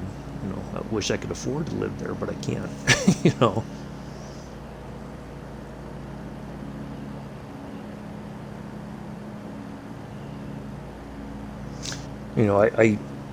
I used to think that it'd be amazing to live even here in Santa Cruz, but even back then, over the years, it was always expensive. And once UC Santa Cruz really expanded, the UC system expanded, all those teachers making gobs of money, they were like, oh, we can afford more, and so then the prices went up. But yeah, I miss Santa Cruz. I used to love going down to Santa Cruz. Not so much for the beach and boardwalk, but just in general, Oh, Enrique. Thank you for the follow. Appreciate that. Hopefully you're enjoying the flight. We're just cruising down the coast here to Santa Cruz. We're going to turn inland, and we're going to come up the East Bay of San Francisco. And we'll just kind of make our way up on the east side, cruise around there a little bit, and we will land at the airport we took off, Hayward Executive.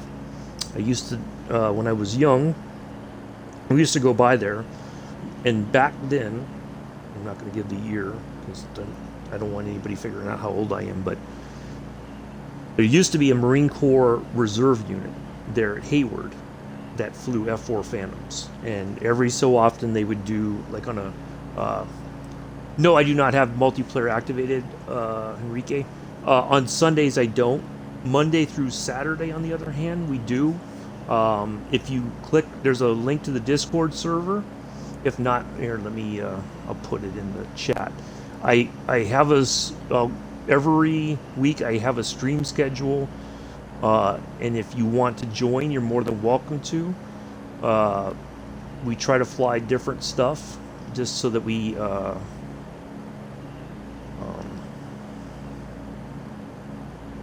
but no, on Sundays I don't, because this is our scenic flight, and I just prefer to have, a nice empty sky, so to speak, so I can just enjoy and talk about the scenery and whatnot without all these airplanes around and all that. So, but Monday through Saturday, whenever I fly. This week, tomorrow there won't be any stream, and on this 7th there won't be a stream either. So Tuesday and Wednesday I think we have streams. Thursday not a stream, then Friday Let me look at my schedule again so I'm making sure I cover that correctly. So Monday I know no stream, and then yeah, the 7th of July, Thursday no stream. So 5th, 6th, 8th, and 9th. Ooh, 9th and 10th. 9th, I'm sorry. Will be our. I didn't realize I didn't change those dates. The multiplayer will be open. I'll try to post in the Discord, or if not, I'll post it in the chat once we start up the stream, which server we're on, so that if anybody wants to join. I usually start about 7:10 in the morning East Coast time. That way it gives people time to come in and or say, hey, I want to fly, where are we at again, and I can give them that information so they can join. But on Sundays, no multiplayer flight. It's just a nice, relaxing cruise to see. And next Sunday we'll be in Malta. We'll fly around Malta. Enjoy some scenery there. But I try to fly in a plane that is kind of slow, but not too slow, so that we can kind of just enjoy the scenery and all that. Oh, this coming Saturday, I will not be in the P-30 Lightning. I'm going to test a theory, because Mick, my friend Mick, Watt Mitford, Radio Free Watt Mitford, he's been flying in the Spitfire, and I've been flying in the P-38, but it doesn't show the Spitfire, even though I have the same plane that he does, and the same liveries and all that. So I'm going to test it on Saturday. I'm going to fly in the Spitfire also, and I'm going to test the theory to see if it is in fact, if we fly the same plane, we'll actually be able to see each other. I think that will be the case, but we're going to test that theory out this Saturday. So Mick, I will be joining you in the Spitfire. It'll be a Spitfire Saturday instead of Lightning Saturday. So we will have some fun with that. We've got a fairly long flight planned this coming Saturday. We're going from Idaho to Oregon. So plenty of scenery, I think, along the way. It'll be a nice, interesting flight. And we're going to test that landing shenanigans, the takeoff shenanigans that Mick experienced yesterday. Yeah, yesterday it was. Seems like it was longer than yesterday. Man. Well, the days are just kind of falling together. I don't know why, but they do. But yeah, if you want to join the Discord, there's no chat in there. It's just me being able to share information. If I don't fly for any reason, if I have to cancel, I'll post in the Discord that the flight's canceled for the day. But otherwise, if not, then within an hour or so, if I'm not live, then chances are the flight's been canceled, and I just didn't get a chance to tell you that it was canceled.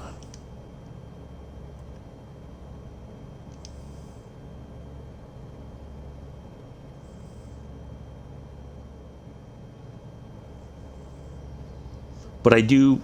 Oh, matter of fact, I gotta get pictures, don't I?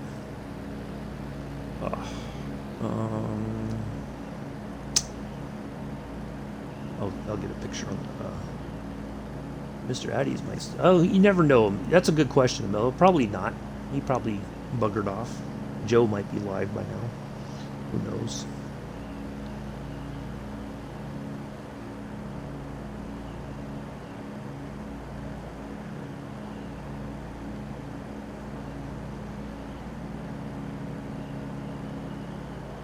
Whoa. Hey now, where are you going? Boy, some wind coming off the ocean there. Giving my plane all kinds of grief. There is a pier here in Santa Cruz, not far from the beach boardwalk. You can fish right off the pier. Of course, you have to have a license to do that, but you can try your luck. Not sure what you would catch, but you can fish off the pier there. Surfing is a big deal here in Santa Cruz as well. Skateboarding as well. A lot of skate shops, surf shops. I think even what's it, like the sail surfing with the you got the sail kind of, and you have to steer with that on top of like what looks like a surfboard. That's very popular down here as well. I think water sports in general are very popular, like the surfing and the kite surfing and all that stuff is very, very popular in the area. I think even what's it called? There's a shorter board. I forget what it's called. All that stuff is very popular in the area here.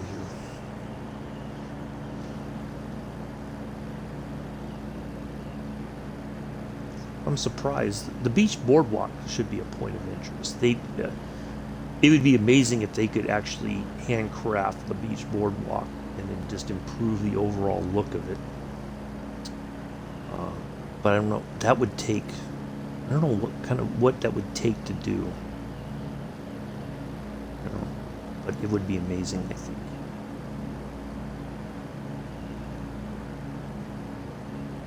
But the beach boardwalk, there is a building that was a indoor swimming area. There's pictures there, but it's all turned into like an indoor arcade. There's all kinds of games in there, like that you can win prizes and whatnot. But it's a nice place to go, like just to get indoors and take a break from the sun. It's all about, they want you to spend the money and all that, of course. The more the better, but there's all the touristy sort of shops are right along there as well. All the Santa Cruz t-shirts and hats and all that touristy crap that once you get home you're just like you wear the shirt once and then you're just not bothered with it again. But you spent $30 on it.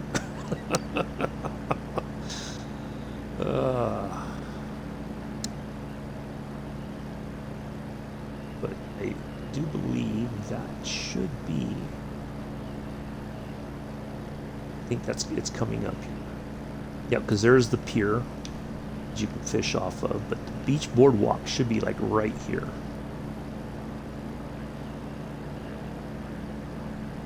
We'll pass by it.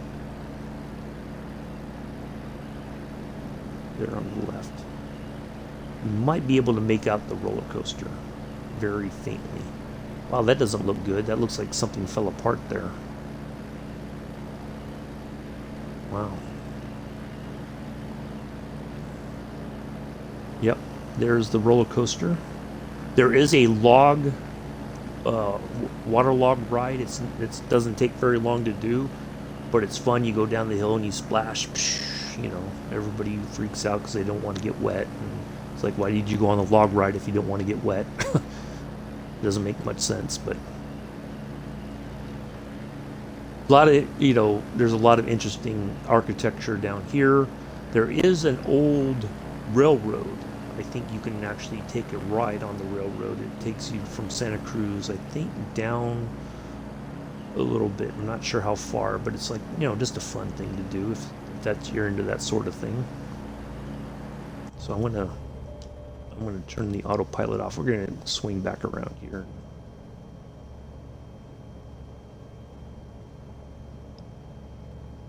See if we can't see the beach boardwalk a little bit better.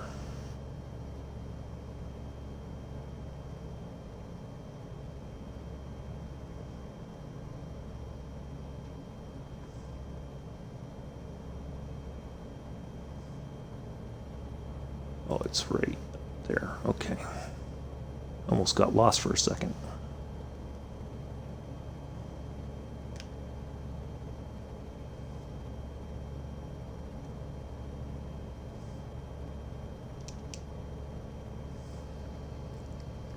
Oh, thank you, Mela. I'd try. Yeah, I figured this would be a nice, just kind of cruise along the coast here and enjoy the scenery. Kind of share some areas of my home state.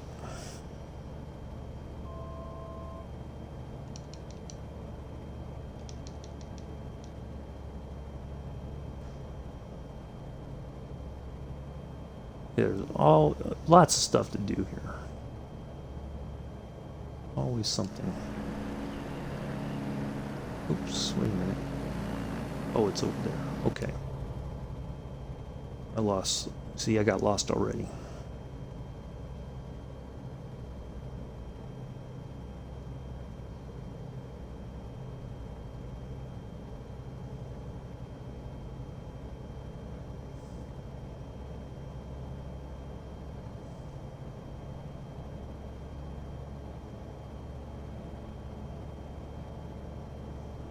That's a great thing about these little planes. You can actually get a little bit lower and you're not like going super fast.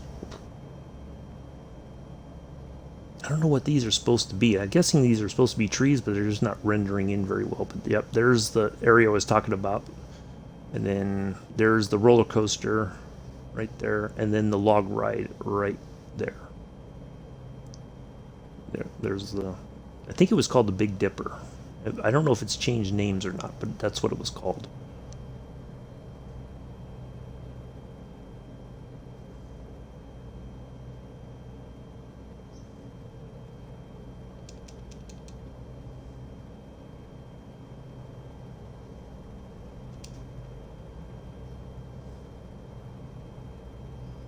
We'll just kind of cruise this way, make our way inland. A lot of boats here. You can put your boat here and you can go out to the Pacific Ocean if you want. It's a very popular pastime here along the coast, having a boat and being able to go out on the ocean. A lot of fishing tours. I don't think so much anymore, but there used to be, I think. You could charter a boat for fishing out on the ocean if you were into that sort of thing. And then also whale watching, dolphin watching. You know, you could go out there and do that. In many cases, and I think it might still be the case, or used to be, I know in the Bay Area they used to have like a scientific thing that if you know, like on a field trip, for instance, you could go and learn about the environment of the bay, you know, the salt content and all kinds of stuff. I think I remember you took a sediment sample from the bay. They would drop this thing down and dirt would go up in it or whatever, the sediment at the bottom of the bay, and it didn't seem like it was very deep, but you know, in some parts it is, obviously, because there's a lot of freight traffic in the area.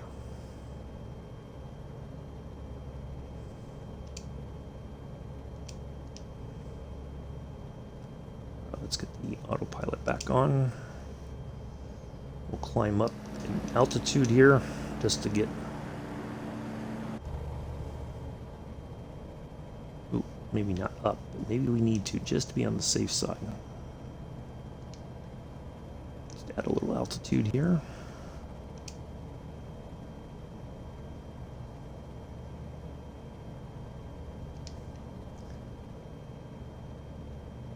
So we'll just kind of cut through the mountains here.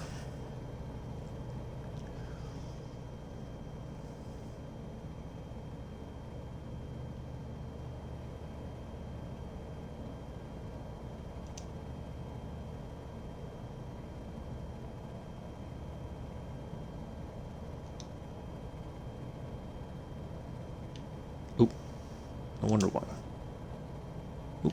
Up. No. The other way. Turn. There we go. It's like it was trying to think about what it was going to do. There we go. That's the way we want to head. Maybe just a little bit higher too, just to be on the safe side.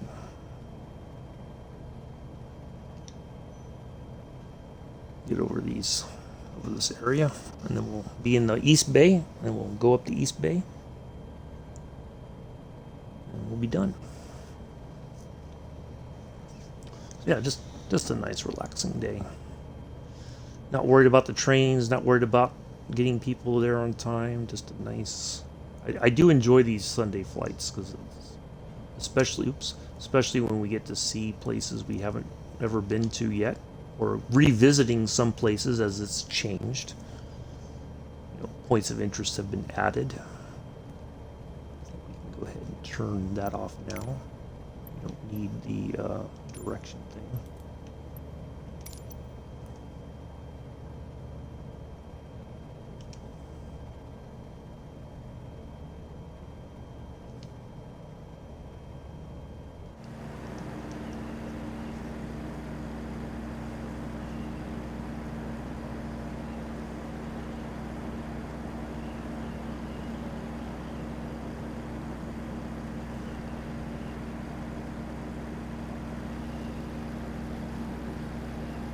I think it's Highway 17 that goes from the South Bay.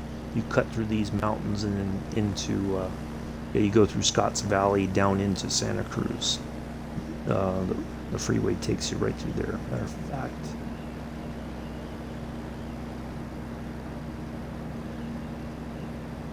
A lot of twisty, windy sort of roads, getting you there. But interesting scenery, I think, as well. Very much similar to going from even further South Bay over to Monterey. If you're inland, you get down to Salinas and you cut in back towards the coast. A lot of neat scenery there as well.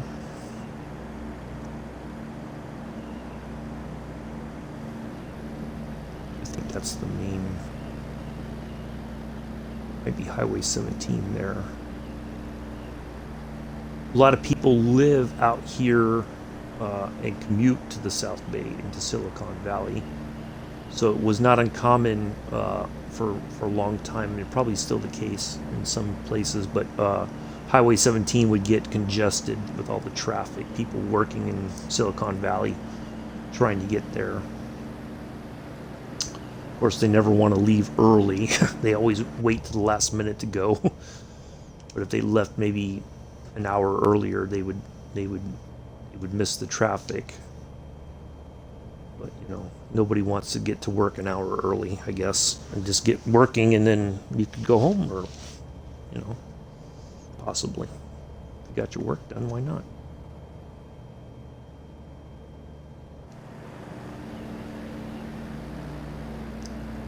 I might be able to find it. There's at the summit, it might be up here, there's a overpass. It basically, it's like you climb up from the other side and you come over here, and then it's all pretty much downhill. But there's like a pull-out area. You can exit, and then there's the overpass, but there's like a little parking spot there that you can pull off and just kind of sit there and watch the vehicles go by if that's your thing. It's like a nice place to take a break if you have to. Get out and stretch your legs. I don't know if we might be able to find that point. Wow, this looks like yuck. Look at this. Oh, come on. That just looks atrocious. The trees are all muddy. Might be coming up here, because I know there was this kind of a mountainside, low mountainside there on the other, right to the right of it as you're going towards Santa Cruz. So it might be like right over here somewhere. All right, let's turn a little bit to the left.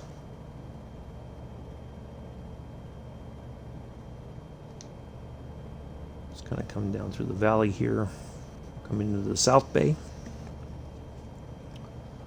and then we'll make our way up to the east side of the bay.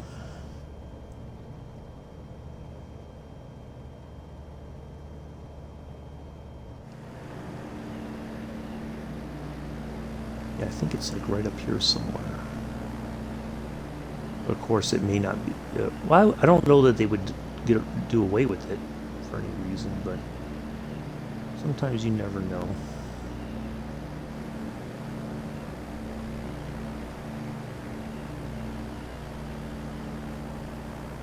We are the Pacific Coast behind us.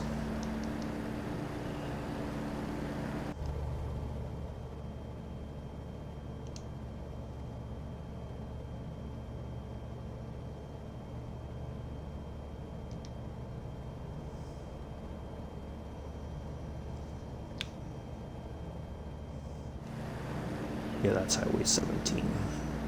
Almost positive of it now. I remember going, there's this reservoir here that you go by. So that is Highway 17.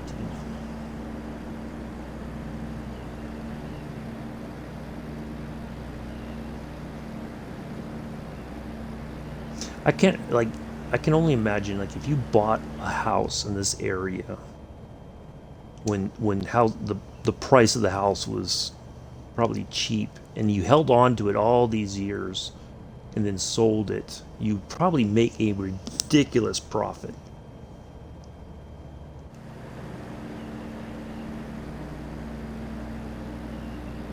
Remember that dam there? Yep. Okay. And the spillway. Yep.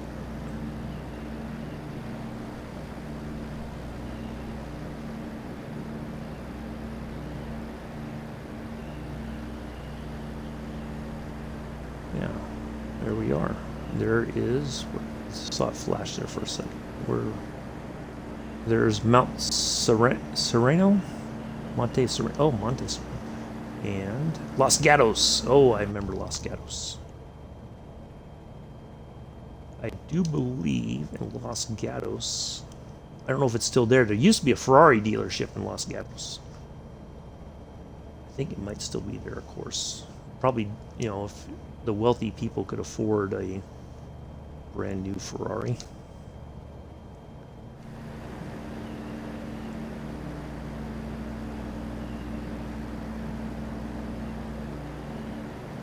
Yeah, a lot of these areas were very ritzy before, very posh before the housing market got way out of control.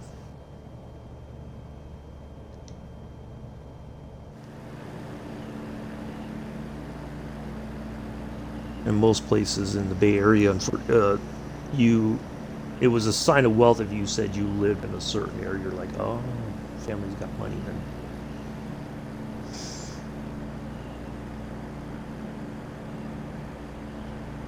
There's Campbell. San Tomas. So we'll come across the South Bay here.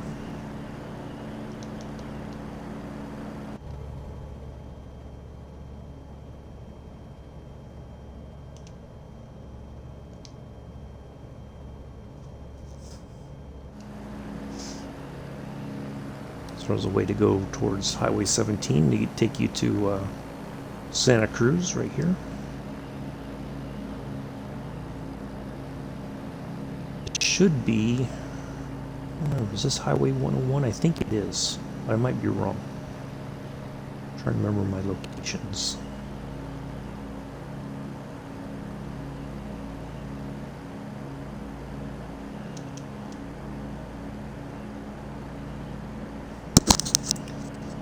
Yep, you see, I called it, Amela.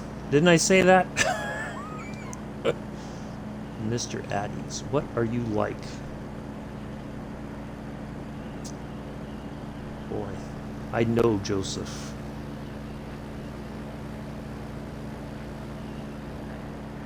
If he's not active in the chat, he's watching another stream. There's no doubt about it.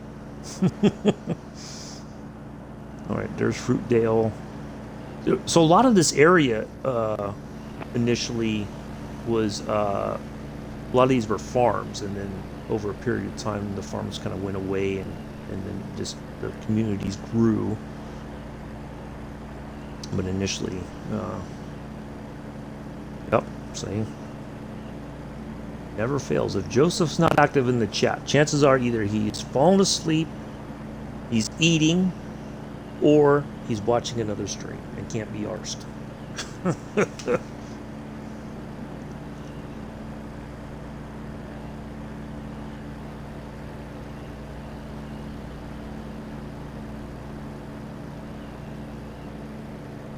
especially after Mick spent his hard-earned money getting you a subscription, Joseph.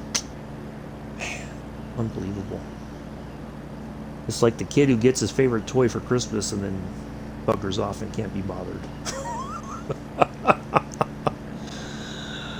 All right, there's San Jose. That should be San Jose there. That should be San Jose International. Burbank. That is not the Burbank in Southern California. This is a different Burbank.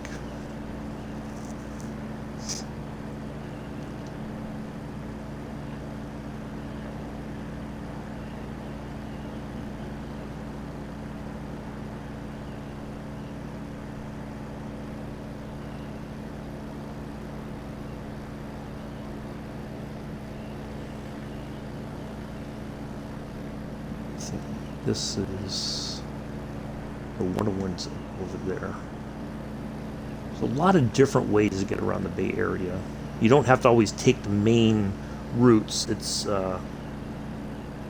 you can literally drive from San Jose all the way up to San Francisco on a surface street. You don't have to take the freeway at all. But it's going to take you a lot longer because you're going to run into red lights. But you see all different parts of Bay, the Bay Area by doing it that way, I think.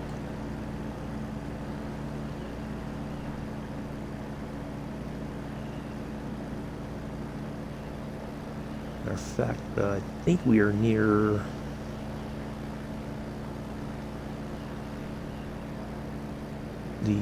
there's the maintenance facility for Peninsula Corridor. Right there. There's the route. So yeah, there's the maintenance facility right there.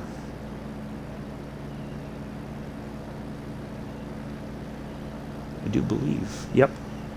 That's it.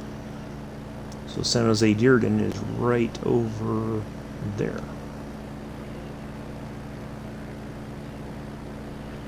And then of course it goes all the way down to Gilroy. I'll take the train farther. But on the game it dead ends there, San Jose. Seamoth, yep, that's it. Maintenance facility.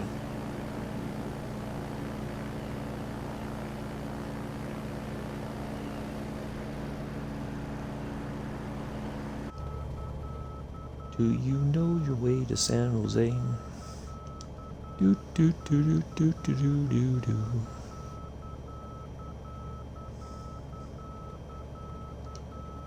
Flying right over the localizer for San Jose International.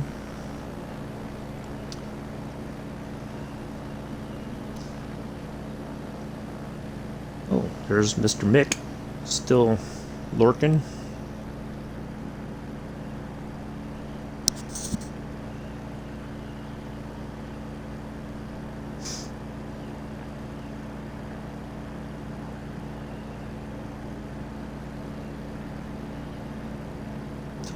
East Bay here, up through Milpitas and on up along the East Bay through Fremont and all that.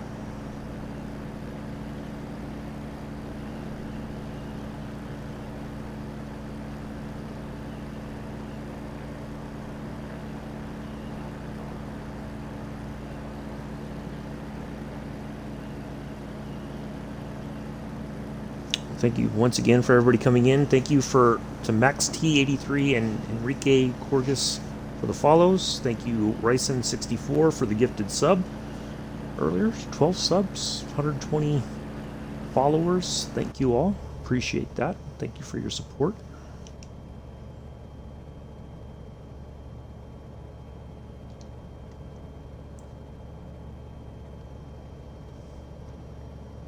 How's Dad Duty getting on, Mick? Do you really want to know, Joseph?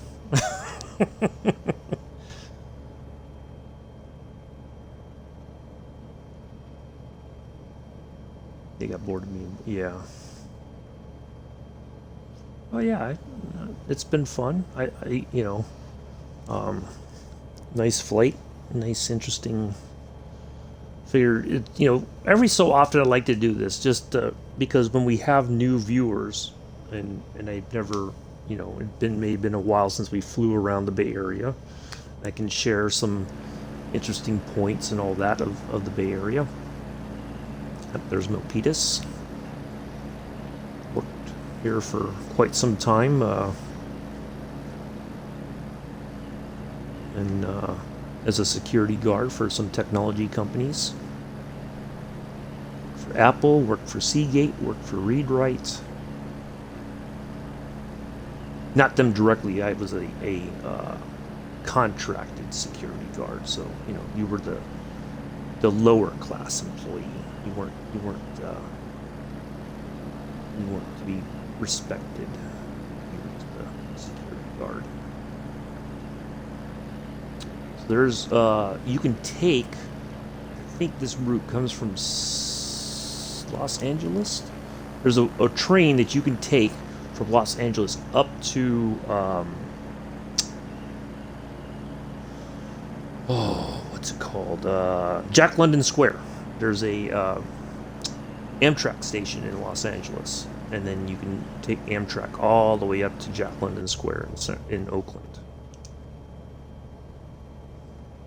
Very picturesque along the way.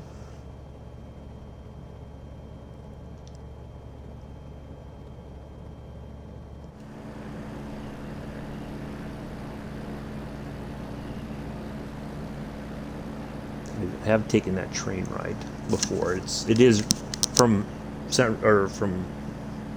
Los Angeles up to Oakland. Yeah, it's a neat trip if you ever get a chance to do that, or if you go from Oakland down to Los Angeles. Either way, I think it's a really nice train ride. Somewhere over here, I think coming up over here on the right, MC Hammer used to own a house up in here somewhere. I don't remember where exactly, but I know it was somewhere along here.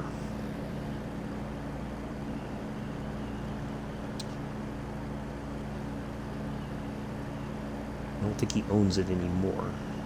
So I think he had his money trouble, so he had to. Alright. I think an ad's about to start, so I will wait for that to roll through.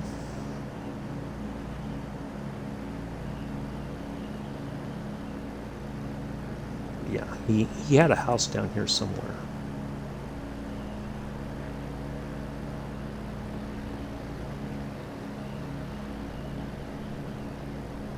I think I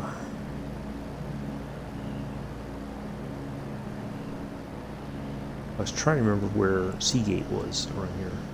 Yeah, he's around from Oakland, but he bought a house south of Oakland in the South Bay. I mean, his music was interesting for the time. What he did was different, I think. He got people. Real quick, this is the test facility. There's a car manufacturing plant here. This track was the test facility for that. I think Hyundai it's either Hyundai or Toyota is the car manufacturer here now, but that's their test track right there with the bank parts and all that, and so they can test the vehicles and all that, when necessary. I think he was different when he came out, but he had a lot of flair, right? He was a bit of a showmanship kind of person, and there's nothing wrong with that. That was his personality, I think. But if you ever watch some of the VH1s, like Where Are They Now sort of thing, a lot of these artists, these music people over the years, their number one thing they have is money trouble, because either somebody they trust has been taking money from them over the years, or they spend like ridiculous amounts of money, and then all of a sudden they don't have anything left, so they don't manage their money very well, or a combination of the two. They don't take care of their money. They just spend ridiculous amounts. It's just sad that somebody who kind of burst on the scene he had a lot of flash and flair and everything, and then it just all falls apart, because of money. And I think too a lot of that is they surround themselves with people who don't really have their best interest at heart. They're just yes people, but they're only saying yes because they want a slice of the pie.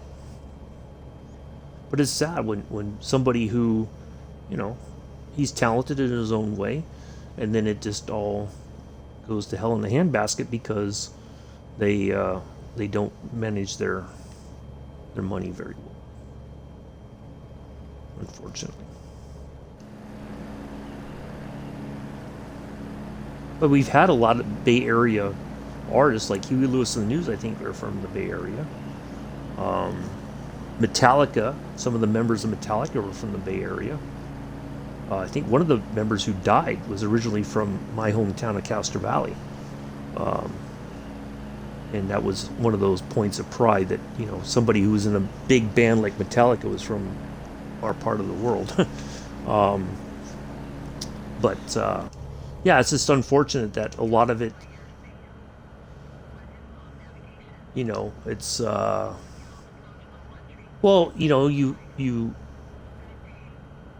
people get, they start spending money on stuff, they drugs and all kinds of stuff. And then it's just, when you wake up one day and you look around and you're like, what do I have to show for it? Nothing. You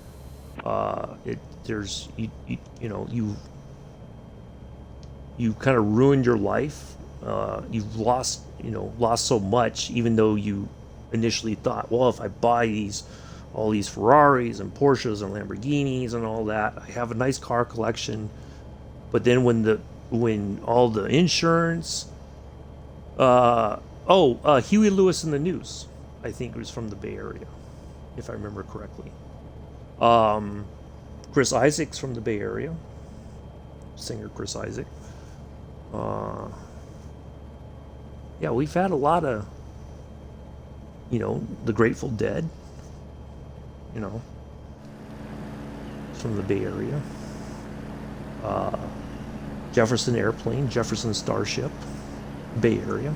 There's a lot of music history in the Bay Area, but over time, it's just they don't manage their money very well. They have people who are basically taking advantage of them, and then they look, they wake up one day and go like, what? Where's it all at? What happened? But yeah, if you ever watch a lot of there was like a VH1 Where Are They Now sort of series, and they go over like even the young child stars from way back in the day, like David Cassidy.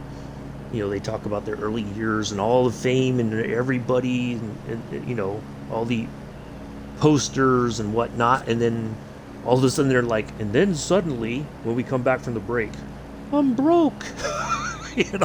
You're like, oh crap, this is going to be interesting. How did they go broke? I got to hear this. And sometimes it's a sad story. It's not that they did anything wrong, it's just that the people around them did them wrong. And oddly enough, in some cases, it's family members who steal from them. That's what gets me. So yeah, it's just very strange. And it's happened with sports people. They don't, they have a family member who, I'll manage your money, I'll take care of you. And then all of a sudden they realize at some point that this person that they thought they could trust just ripped them off, and all their money's gone. And now they owe taxes and all these other things, and then they're like, they're shocked because they're like, wait a minute, what do you mean I owe this? What? So it's just sad. All right, there's Hayward. Cal State Hayward is up. Where is it at? It used to be you could really spot it. There was a very distinct building, but I think they tore it down. It might be a little bit closer here. No, that can't be. Union City.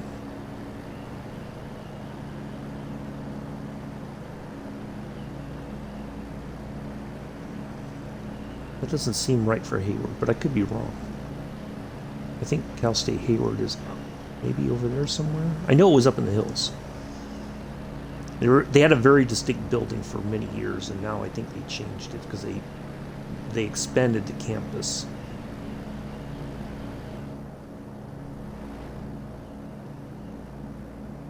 All right.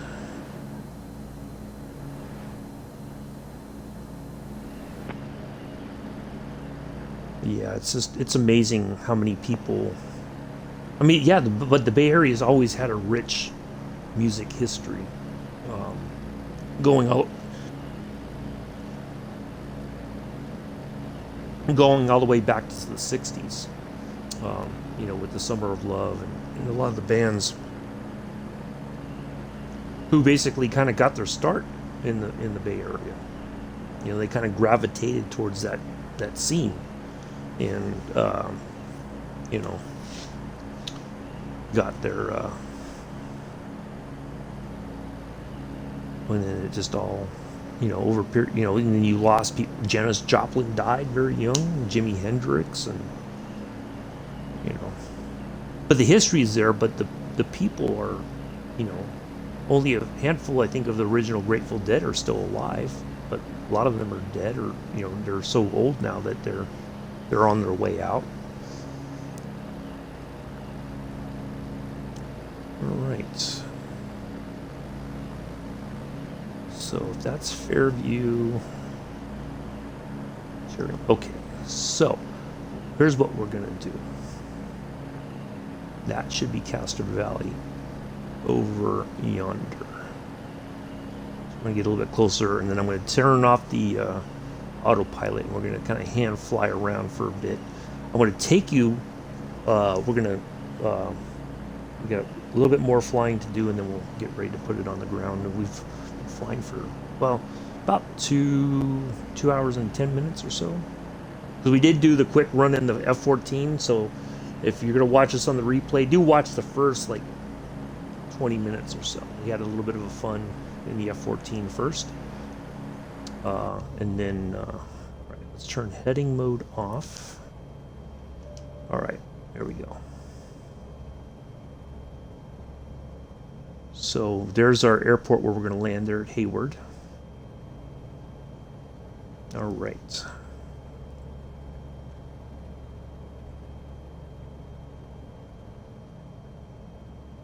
Get my bearings here and remember where I'm at so I can point out some things. But we should. All right, so that should be. Yeah. Okay. So there's a. Well, it was called Three Crosses Church. This is the beginning of Castro Valley Boulevard here. There used to be, and I don't know if there. I don't remember if there still is. They might still be there, but it's not modeled in very well. But there's 3 crosses right on the over here, right on the edge there. That's very distinct. So this was like there's a church and a Christian school there. This is Eden Hospital. It has grown over the years. It used to be, a lot smaller, but it is a much bigger hospital. But we're going to come back around here in a moment. There is my old high school, Castro Valley High. Much different than it used to be when I went there. The stadium is all modernized. When I went there, it didn't look like that. But they raised money, and I think the alumni and all that put money together to modernize the stadium. But there's a swimming pool there. You can swim there in the summertime.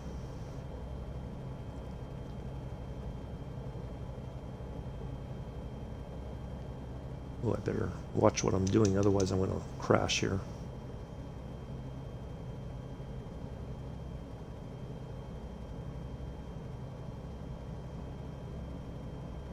And then let's see if we can find.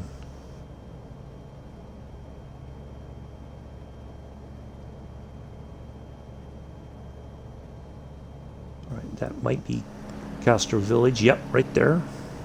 And then the theater, Chabot Theater, is right. I think right there. We just passed over it.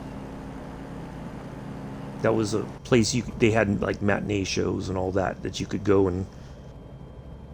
For Derry, she's doing well. She's just been busy. Monday, I was telling Mick this in the chat last night. She had to go to the hospital Monday. She has like a direct boss, and then as she calls it, the bigger boss. The bigger boss apparently might have had COVID, and so she had to go to the hospital most of Monday to get tested, and had to wait for the test results. So, these people that are in charge down there that she works for are just absolute jackasses. But anyway, so coming through here, you have this takes you to Lake Chabot. So this is I think this is a man-made lake, but you can go fishing here. The only trick is that you cannot have a gas-powered engine. You can rent boats there. There's a little harbor here where you can rent a boat, and it has an electric engine. So it has a battery, and it only lasts for so long. It doesn't go very fast, but it's quiet. But you can go fishing on a boat, or you can fish from the shoreline. But again, you have to have a fishing license in order to do that. But there's a walk. You can actually, I think, if I remember correctly, you could walk around the entire lake. There's a path, and you can go from one side to the other, but it goes all the way around. There's a little bit of an island. Yep, right there. You can take a boat out there and kind of go up on the shore, maybe. I better pay attention to what I'm doing here.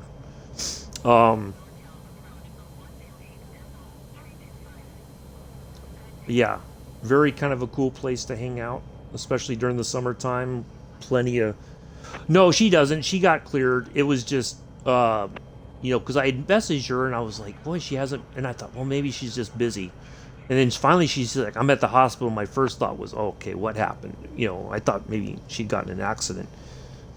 I think you could go swimming in some spots. It's just, I think some people have, but I don't know. I think there's spots where you can basically kind of wade out and just kind of float around in the water, but yeah. Yeah, it's a really neat area. One of the places I used to go quite a bit during my summer times. And just, hang out there and enjoy the scenery. But yeah, you can walk, you can bike all over the place. Lots of nice scenery. There's a couple of places that there's little docks that you can go out there and sit. They got benches on the dock, and you can just hang out and enjoy the scenery and all that. All right.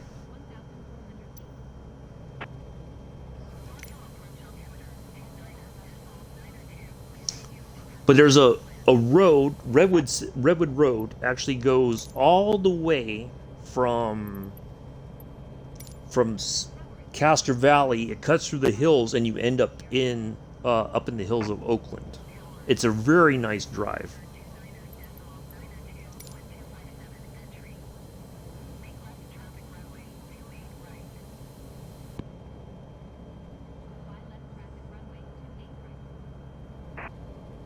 There it is. Okay. We'll cruise around for a moment, but now we know where we're going to be landing at. But yeah, I used to go fishing there. You don't have to rent a boat as long as you have a license. Well, as a kid, I think up until the age of 18, you didn't have to have a license, so you could just go and sit there and have fun, and nobody would bother you. But after a certain age, I know you had to have a license.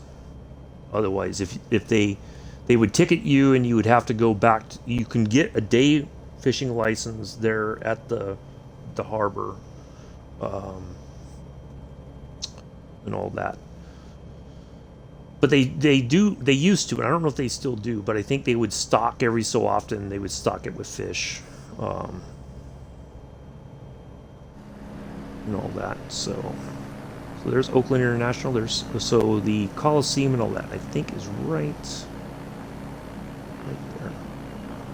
So of course Oakland, the Oakland Raiders no longer play there.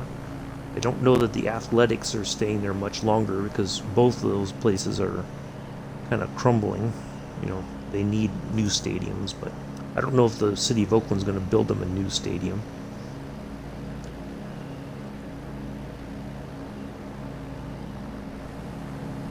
I think that's San Lorenzo High School. Oh, we're on the shorter runway. Interesting. Surprised we're landing there. Normally we would land on that one, but okay, cool. All right, let's go ahead and get ready to land here.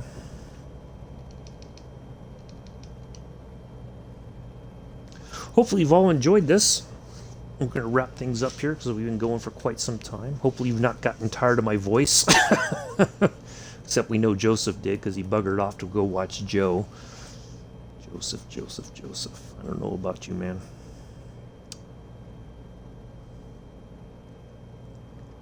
So this will be available tomorrow. Get reminder, no flights tomorrow, no streaming. Be taking a day off from the internet.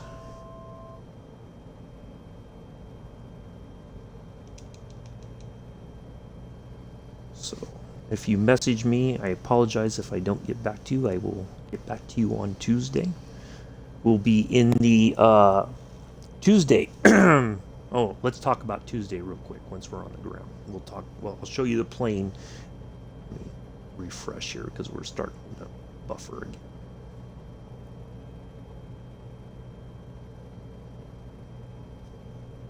again. Yeah, well, I'll show you the picture of, or I'll show you the plane that we're going to fly on Tuesday. So if you, whatever it is, if you want to fly it, because if you don't have it, that's okay. You can fly something different. You know, whatever you feel comfortable flying, that's the important part. We'll talk about that once we're on the ground. And then Wednesday, we will be back in the Junkers 52, leg 19, Karachi to Jodhpur. I'm not sure if I'm pronouncing that correctly. So basically, Pakistan to India is what we're doing on Wednesday. 146 nautical mile, then 182 nautical mile flight. So if you want to join in on that, or even part of it, you're more than welcome to. Thursday, no flights at all. And then Friday, we will be in the... I'll be in an amphibian plane. We're going to do a bit of water, takeoff and landing. Nice little easy flight there.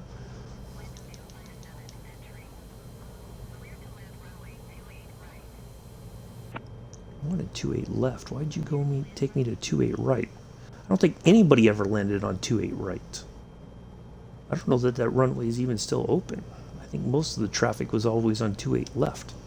Anyway, so yeah, if you have a little amphibian type plane, I think there's some that are available in just the base game. If you want to join in on that, you're more than welcome to. It should be a nice little scenic flight as well.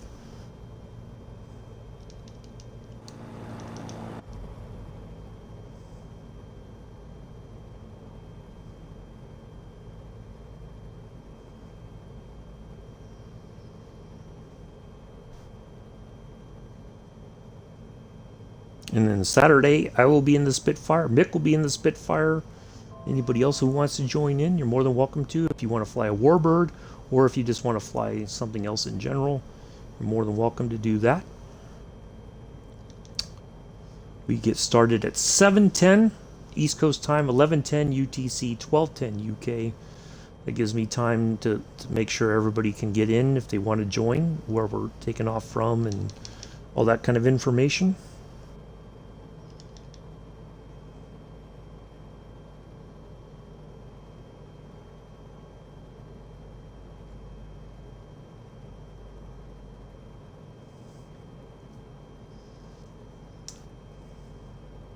I'm beginning to have my doubts about their wind reading because it seems like it's a lot windier than they say it is.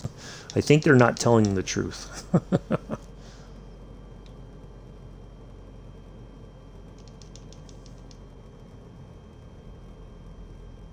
Okay, that's Southland Mall. I do believe. Yep. There's the sign for it. A lot of storage. There used to be a Sears there, I think, that's closed down. J.C. Penney's used to be here. They closed down. They went out of business. And then I think also Macy's might have gone out of business here. Oh, no, it wasn't J.C. Penney's. It was Emporium Capwell's. That's what it was, Emporium Capwell's. It was a big department store here in the Bay Area for many years, and then they went out of business first. They were the first one to go out of there. J.C. Penney's, I think, is barely hanging on.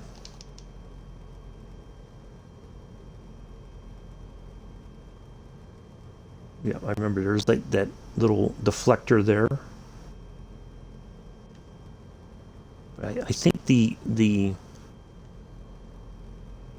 where the F4s were from over around about over this way to the left there, and they would sit at the very edge of that. They would use all the runway, and then they would just kind of sit on the brakes, throttle up, let the afterburners build up, kind of, and then they would skedaddle out of there. It was always impressive to see them take off. It was one of my favorite things to see as a kid.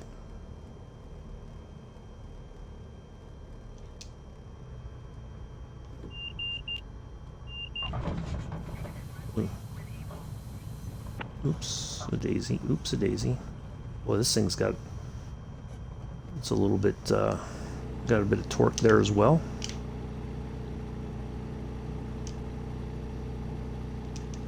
Alright, we made it.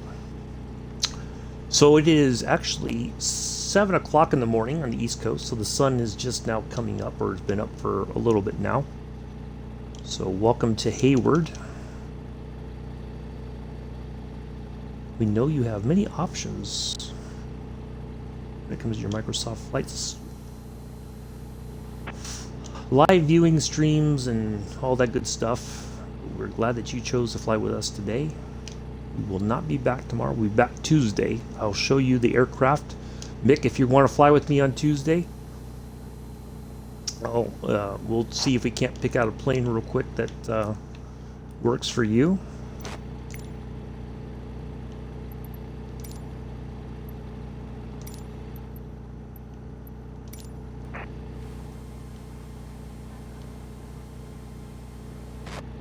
Looks like there's our parking spot right there.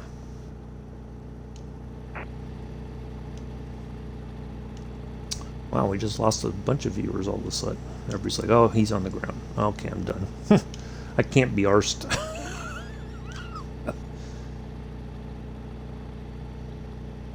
Oh, on Tuesday. Flight on Tuesday. No flights tomorrow, but on Tuesday we will be back.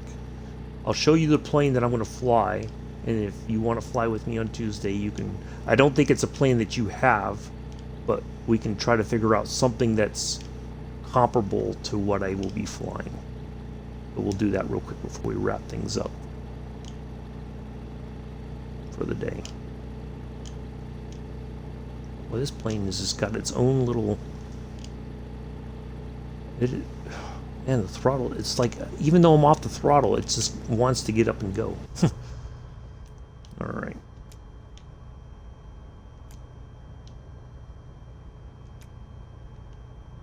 Okay, let's go ahead and shut this off.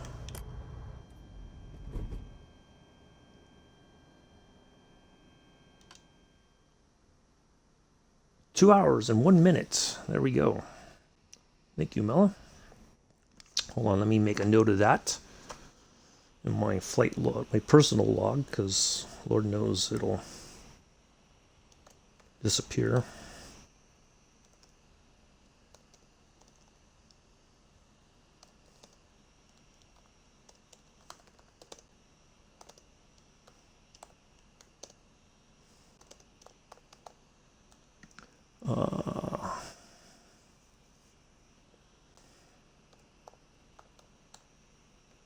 Oops.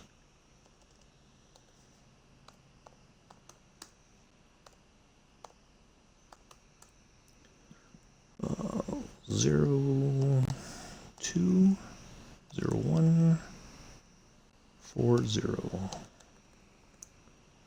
daytime. All right. All right, let's go back here. All right, let's see here. Back to main menu. I got my hours logged.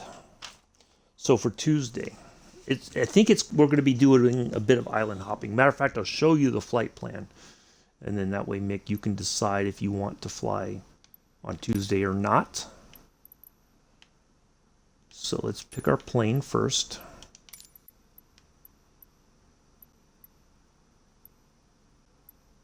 It's way up here.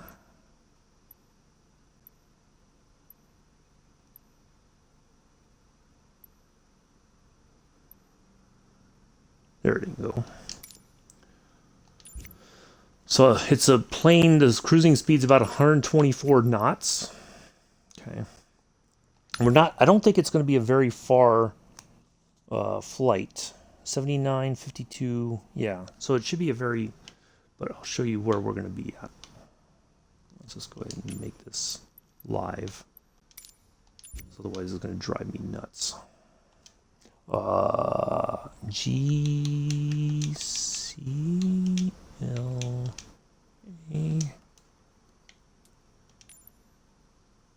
Okay, we're going to be off the coast of... Okay, there's Africa. But yeah, I think we've kind of been around here before, but we're going to fly here again. So and I'm just going to pick a parking spot. That might not be the one that we're going to fly out of, but and then we're heading to GCLP.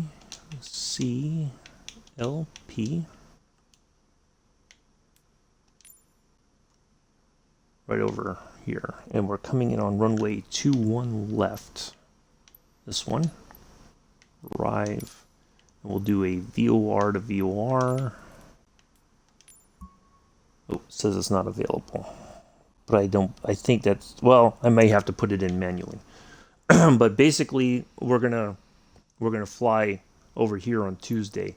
So if you want to maybe let's see, 124 knots.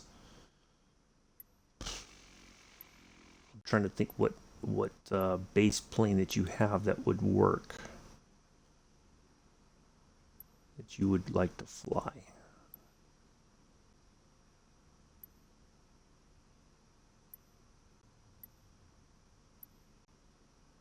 So that you can keep up with me.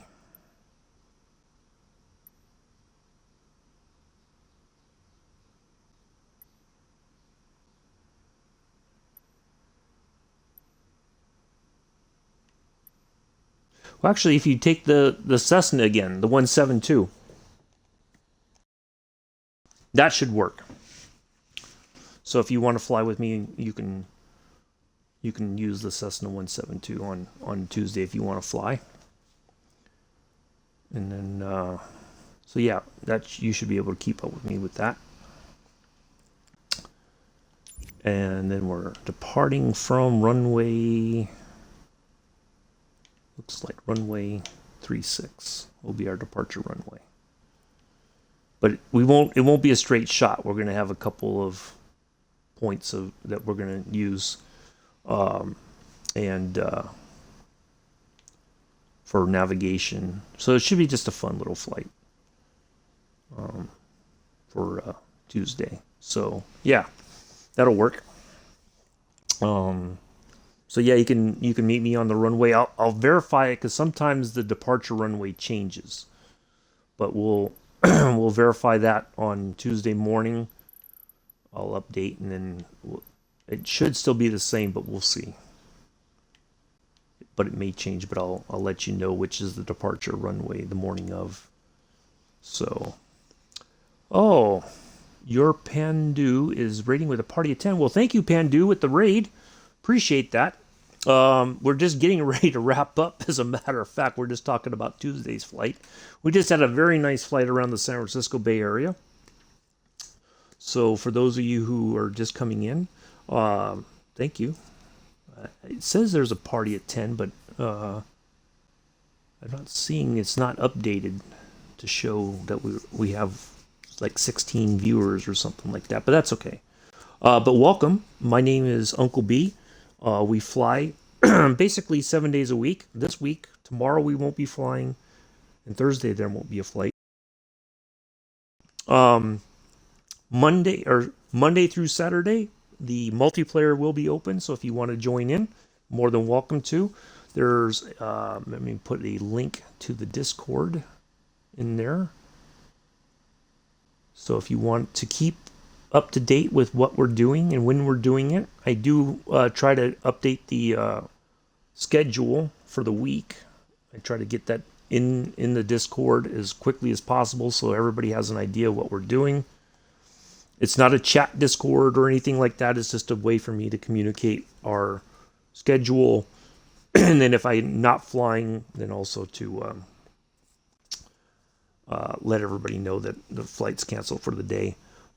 So yeah, I guess the raid did not, maybe people were just like, nah, not interested.